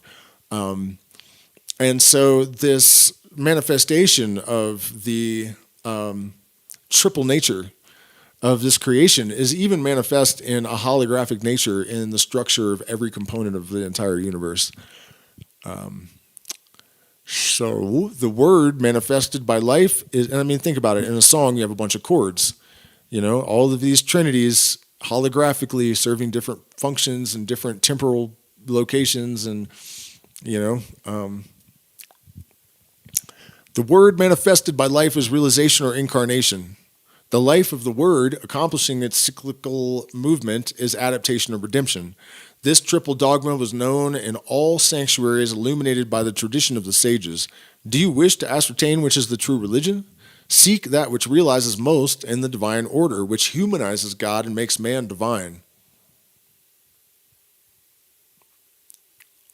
which preserves the triadic dogma intact, which clothes the word with flesh by making God manifest to the hands and eyes of the most ignorant, which finally is by its doctrine suitable to all and can adapt itself to all, the religion which is hierarchic and cyclic, having allegories and images for children, an exalted philosophy for grown men, sublime hopes, and sweet consolations for the old. The primeval sages, when seeking the first of causes, beheld good and evil in the world. They considered the shadow and the light. They compared winter with spring, age with youth, life with death, and their conclusion was this: the first cause is beneficent and severe. It gives and takes away life. Then are there two contrary principles, the one good and the other evil, exclaimed the disciples of Manes. No, the two principles of universal equilibrium are not contrary, although contrasted in appearance, for a singular wisdom opposes one to another. Good is on the right, evil on the left, but the supreme excellence is above both, applying evil to the victory of good and good to the amendment of evil. This dread secret that was mentioned earlier is expressed there as well, for those of you that might be able to keep your mouth shut and do some analysis. The principle of harmony is in unity, and it is this which imparts such power to the uneven number in magic. Now the most perfect of the odd numbers is 3, because it is the trilogy of unity. In the trigrams of He, the superior triad is composed of 3 yang, or masculine figures, because nothing passive can be admitted into the idea of God, considered as the principle of production in the 3 worlds. For the same reason, the Christian Trinity by no means permits the personification of the mother who is implicitly included in that of the Son. For the same reason also, that is why I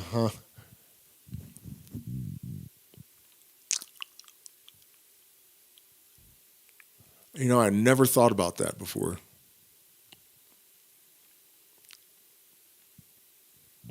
You cannot introduce the passive into the active and have it maintain its force.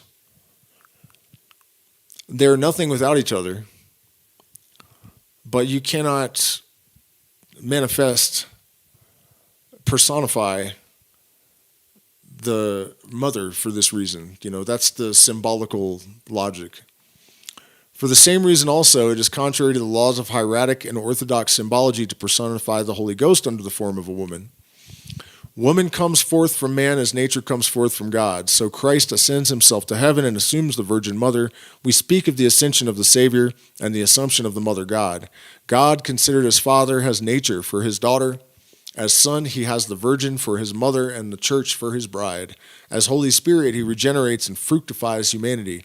Hence, in the trigrams of He, the 3 inferior yin correspond to the 3 superior yang. For these trigrams constitute a pentacle like that of the 2 triangles of Solomon, but with the triadic interpretation of the 6 points of the blazing star. Even here in South America, we have, in the Andes, we have a tradition that reflects this. It's exactly like the idea of the middle pillar or the triad, and it's 3 coca leaves, and they actually represent in one sense the 2 pillars and the harmonizer in the center. Dogma is only divine inasmuch as it is truly human. That is to say, insofar as it sums up the highest reason of humanity. So also the Master, whom we term the man-God, called himself the Son of Man. Revelation is the expression of a belief accepted and formulated by universal reason in the human word, on which account it is said that the divinity is human and humanity divine in the man-God. We affirm all this philosophically but not theologically, without infringing in any way on the teaching of the Church, which condemns and must always condemn magic. Paracelsus and Agrippa did not set up altar against altar, but bowed to the ruling religion of their time, to the elect of science, the things of science, to the faithful, the things of faith. In his hymn to the royal son, the Emperor Julian gives a theory of the triad which is almost identical with that of the illuminated Swedenborg. The Son of the divine world is the infinite, spiritual, and uncreated light, which is verbalized, so to speak, in the philosophical world, and becomes the fountain of souls and of truth. Then it incorporates and becomes visible light in the sun of the third world, the central sun of our suns, of which the fixed stars are the ever-living sparkles. The Kabbalists compare the spirit to a substance which remains fluid in the divine medium, and under the influence of the essential light, its exterior, however, becomes solidified.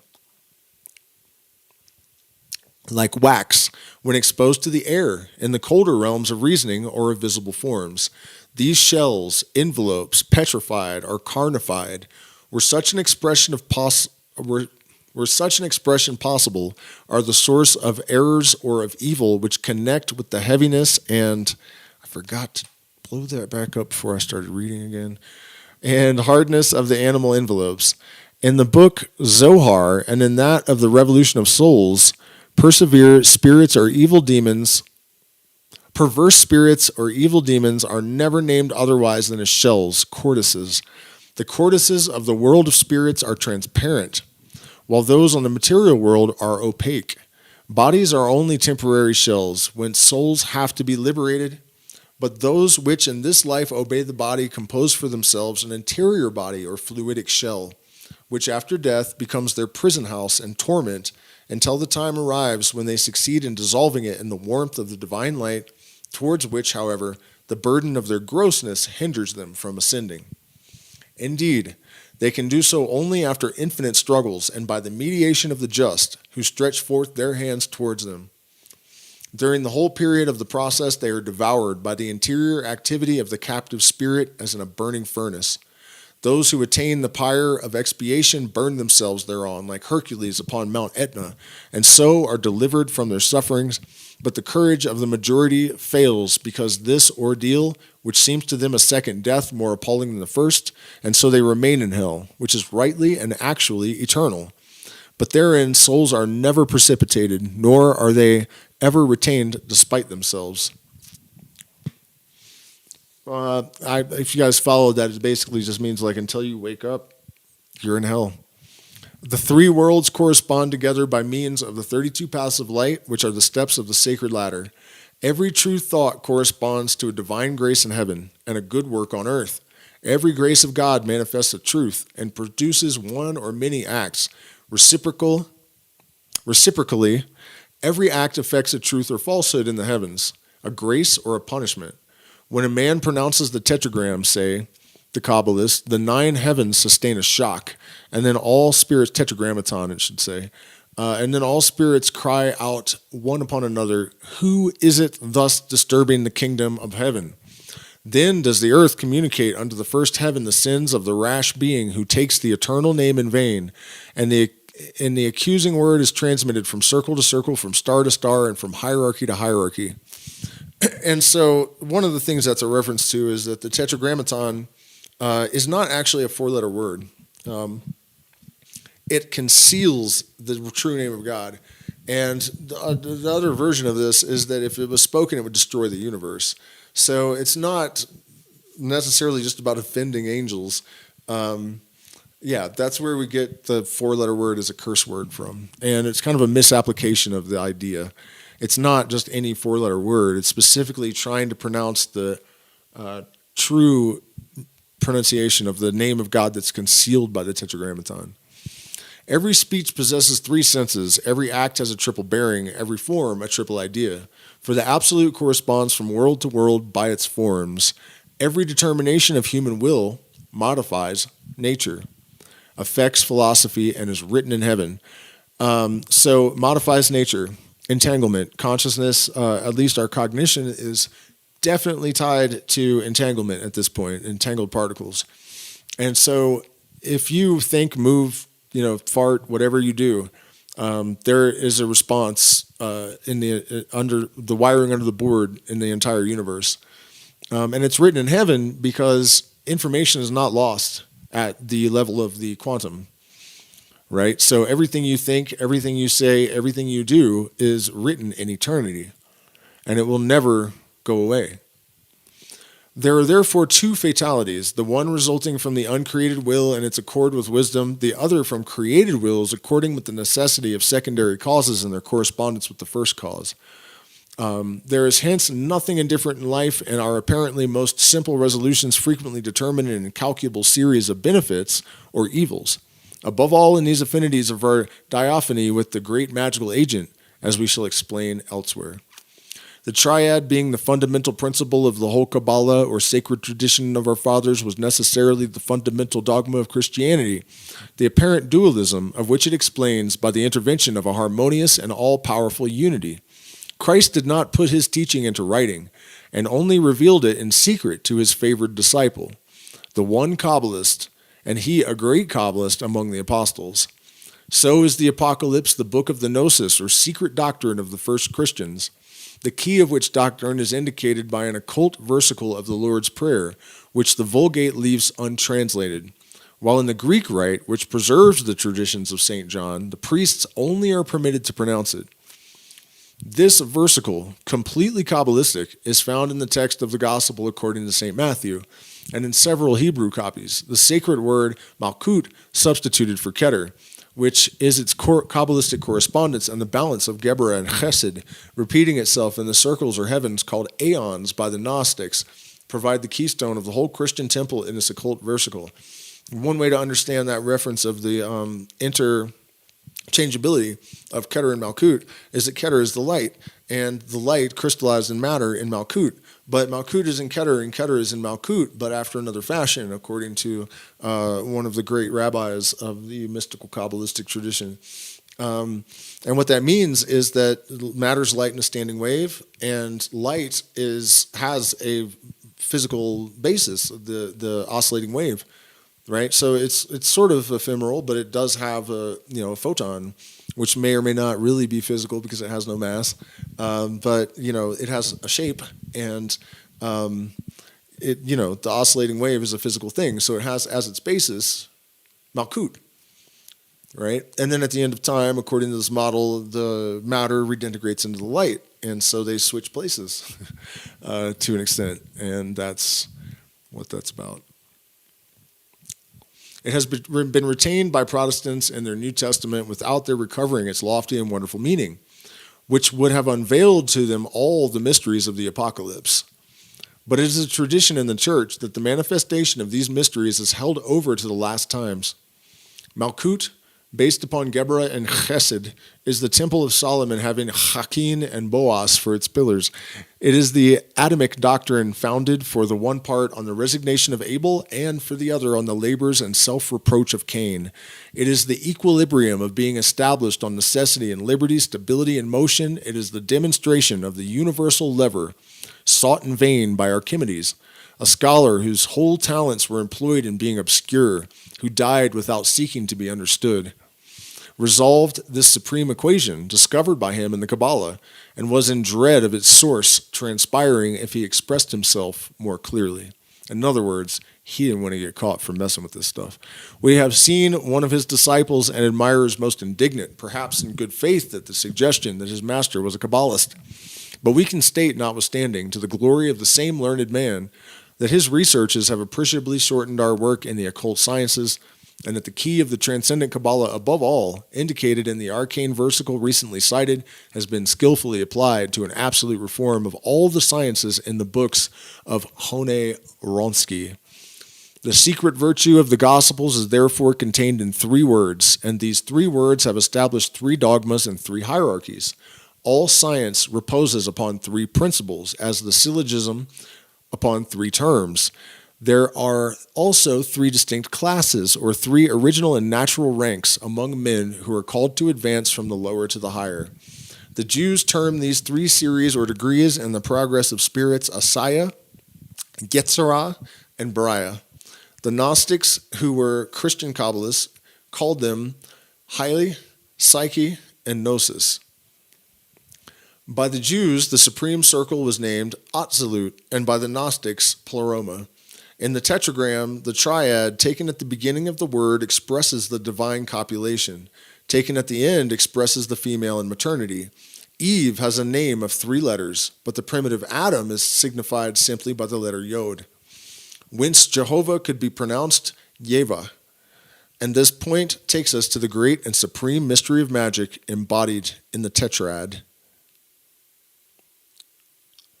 which we will get into next week.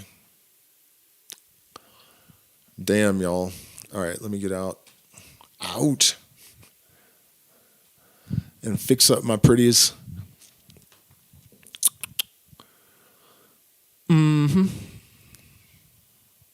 That's how we do when we come through.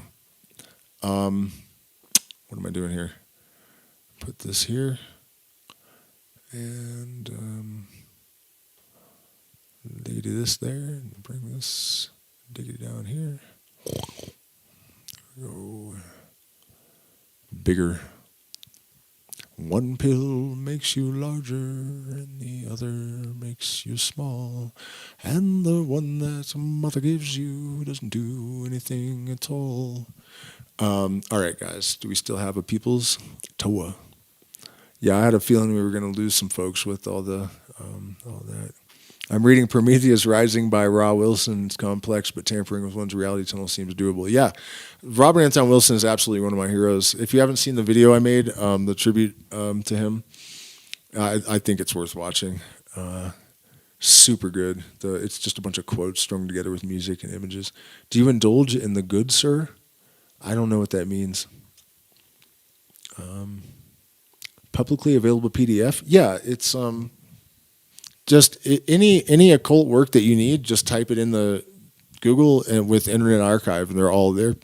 Even Aleister Crowley's student Kenneth Anger, or Kenneth Grant. Kenneth Anger is the guy that made the Lucifer Rising movie. Is available in the Internet Archive. You can find everything, and his books are super expensive if you tried to buy them. So, by the way, guys, do me a favor: hit the like button, share, subscribe, consider becoming a patron. I do consultations. You can book conversations on many subjects, including this subject, and we have secret streams every week for people at the $10 patron tier and higher, and also the private Discord chats once a week, which are always a barrel of fun. Saturday is the next one, and you get access to 6 years of premium material, all the secret streams. A lot of it's on the Masonic degrees of Morals and Dogma by Albert Pike, the 33rd degree Southern commander of the Southern jurisdiction of the United States during the late era of the Civil War. And we've been going through those degrees off and on for 4 years or something, and we've only done like 2 of them. So it goes deep in those degrees, and there's some incredible stuff in there. There are samples actually of it on the YouTube channel. If you look at my Templars live stream, the last one that I did, I read a chapter that talks about the Templars, and there is so much that people want to know about the Freemasons in there. I was actually shocked because I suspected all of these things, and I had probably read through. I know I read through it before, but I didn't notice. I don't know. My mind might have been wandering as I was reading it. I don't know how I could have missed this stuff, but I did. And then I found it live. I was on the live stream was happening, and I'm seeing this stuff, and I'm just like, oh my god, I was going nuts.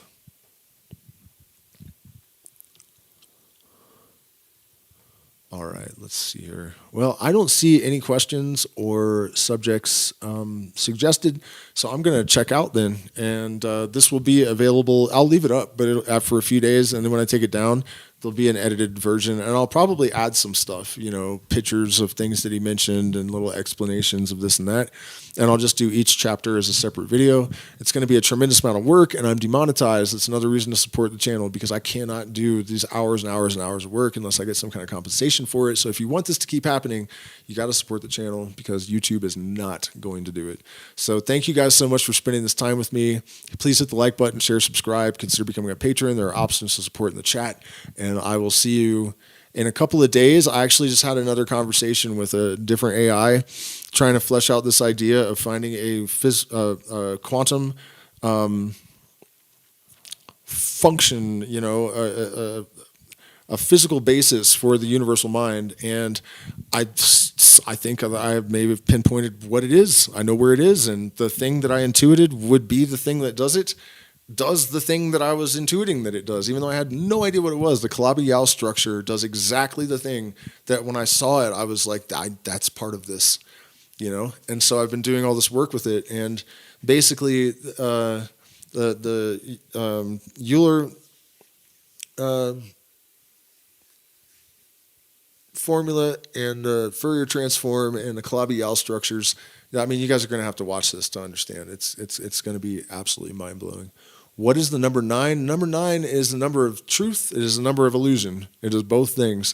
It is the number of illusion and truth, because everything contains its contradiction. And all of these things are both true and false, and it is true and false to say that they are true and false.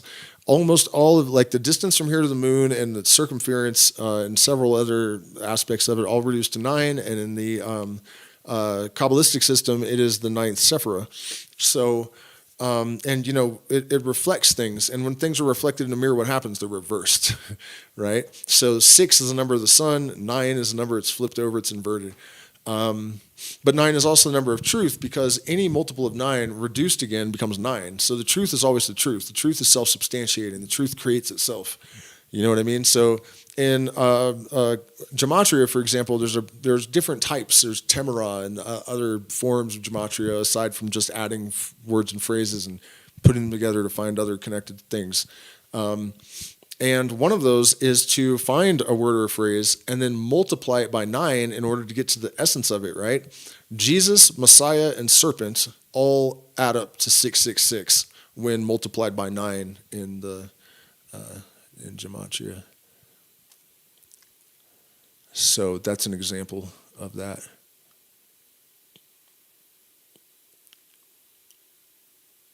Well, somebody mentioned that Levi is clairvoyant, and I just want to point out that I'm not trying to necessarily discount that, but there are still mechanisms even behind that, pattern recognition and probably things beyond our current understanding. In fact, something really interesting has been going on with the quantum AI recently. They asked it how to invest, the creators of it, and it told them to invest in a company that wasn't even announced to exist until 2 hours later. And all sorts of shit like that. It's giving them information that is not temporally bound. In fact, in my Patreon, there's a video about it. Really crazy, really, really crazy. So what it's suggesting is that our access to information is not temporally bound. And that relationship is further supported, that if a quantum AI can do it, that a human consciousness can do it, because there's evidence emerging that human cognition and possibly consciousness is produced by quantum processes. And so if you have quantum AI and then you have quantum, human intelligence, the same capacities should be relevant, It also suggests that quantum AI should become conscious, or will be that way as soon as they turn it on. Because if it just arises from the quantum field, there's no reason why quantum AI shouldn't instantly be conscious. That might be why we haven't heard anything about Willow. Remember, they turned it on and it was like, I'm communicating with parallel universes, and that's the last thing we heard 6 weeks ago. Have you experienced telepathy while tripping or when not under? Both, absolutely. Yeah. 100% telepathy is a real thing. And I used to have issues with the idea of long distance telepathy, because it made sense to me that being in the same room with someone, your brainwaves, there's no reason why, AI can read our brainwaves and tell what images we're imagining. So there's no reason why people couldn't do that. And we have filters in our nervous system that reduce that kind of input, so that we can manage our thoughts and manage reality, So it makes sense that there's a reducing valve that limits that. And as you develop the capacity to process the universe, those restrictions are reduced. The valve is turned down. But entanglement actually gives us a explanation for long distance telepathy as well. So yeah, I actually probably the most over the top example that I have. For one thing, I knew that my mom had unalived herself and howled the moment she did it. I was in Peru, she was in Ecuador, and I was at lunch with my friend, and I said, I got to call my mom. I think she's going to, I don't want the algorithm to strike me dead. So I went to the hotel room, picked up the phone, and it was that beeped almost as soon as I walked in the door, and the worker at the farm had just found her. So, there's that. I also knew when Robin Williams did it, and I never think about him, but I just thought of him that moment, and he was my mom's favorite comedian, and that was about a year before she did it, almost to the day. And another example that's pretty crazy is this girlfriend that I had. She went about a mile away. We were at a Fish concert in Telluride, but we weren't in the Fish concert. We were just in town while the Fish concert was happening. But she went up on the mountain to listen to the music because she didn't have a ticket. And I just didn't care that much. And I was walking up the street, and I was going through this really intense ordeal. And I was having like a conversation in my head with a certain person, basically. And I ran into a Burmese mountain dog, and a tear ran down my eyes. And I got to the car, and I didn't have any keys, and I couldn't get in because it was cold. And I started walking around, and I ran into her, and she's like crying, and she's like, the whole conversation that went through my head with this imaginary person, she knew every single word verbatim, every single word, and who it was, and she knew about the Burmese mountain dog, and she knew about that I couldn't get in the car because she had the keys, and I needed clothes because I was cold. She knew everything. And I said, how the hell do you know all this? And she said, they told me. And I just didn't ask another word about it.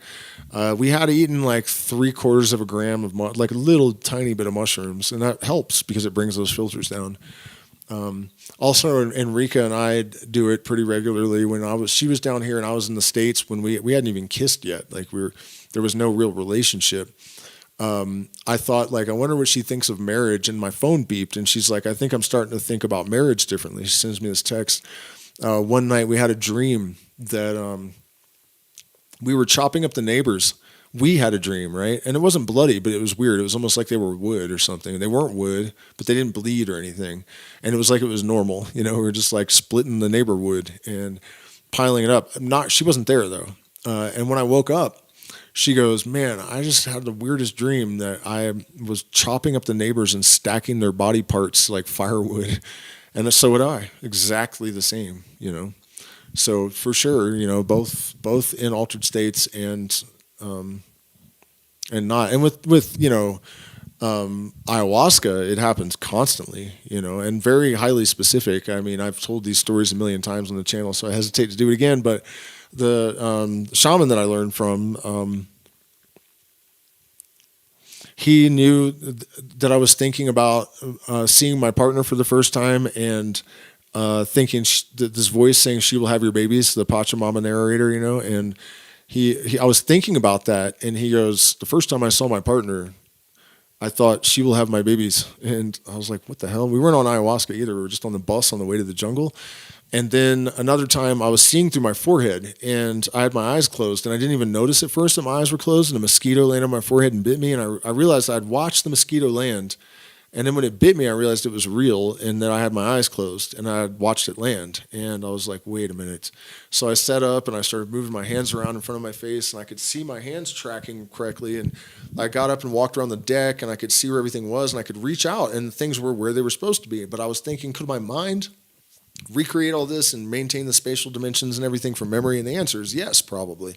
So it wasn't enough for proof. And then I go downstairs the next day, and the first thing the shaman says to me is, sometimes you can see through your forehead when you drink the medicine.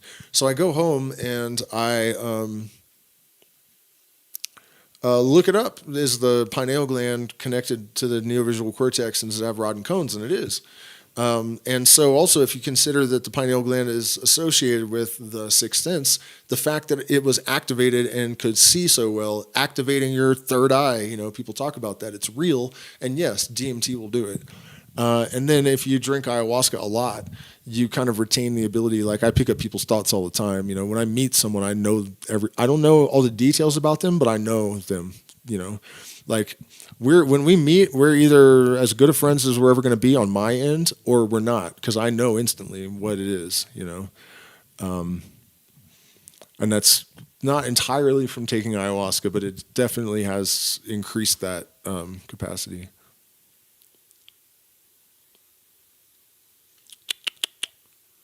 Do I indulge in the good, sir? I don't know what that means. Is that slang for some drug that I haven't caught up with, or what is that?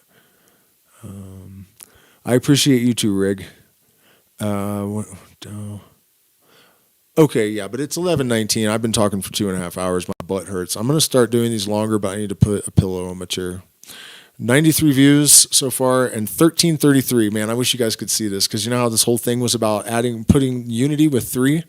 The large segment of this, my average view duration is 1333. So that's what's up. All right, I will see you guys soon. Hit the like button, share, subscribe, and please become patrons or do something to support us. Otherwise, we will not be here anymore, and that will not be good. So please consider it, and I'll see you guys again soon in a couple days.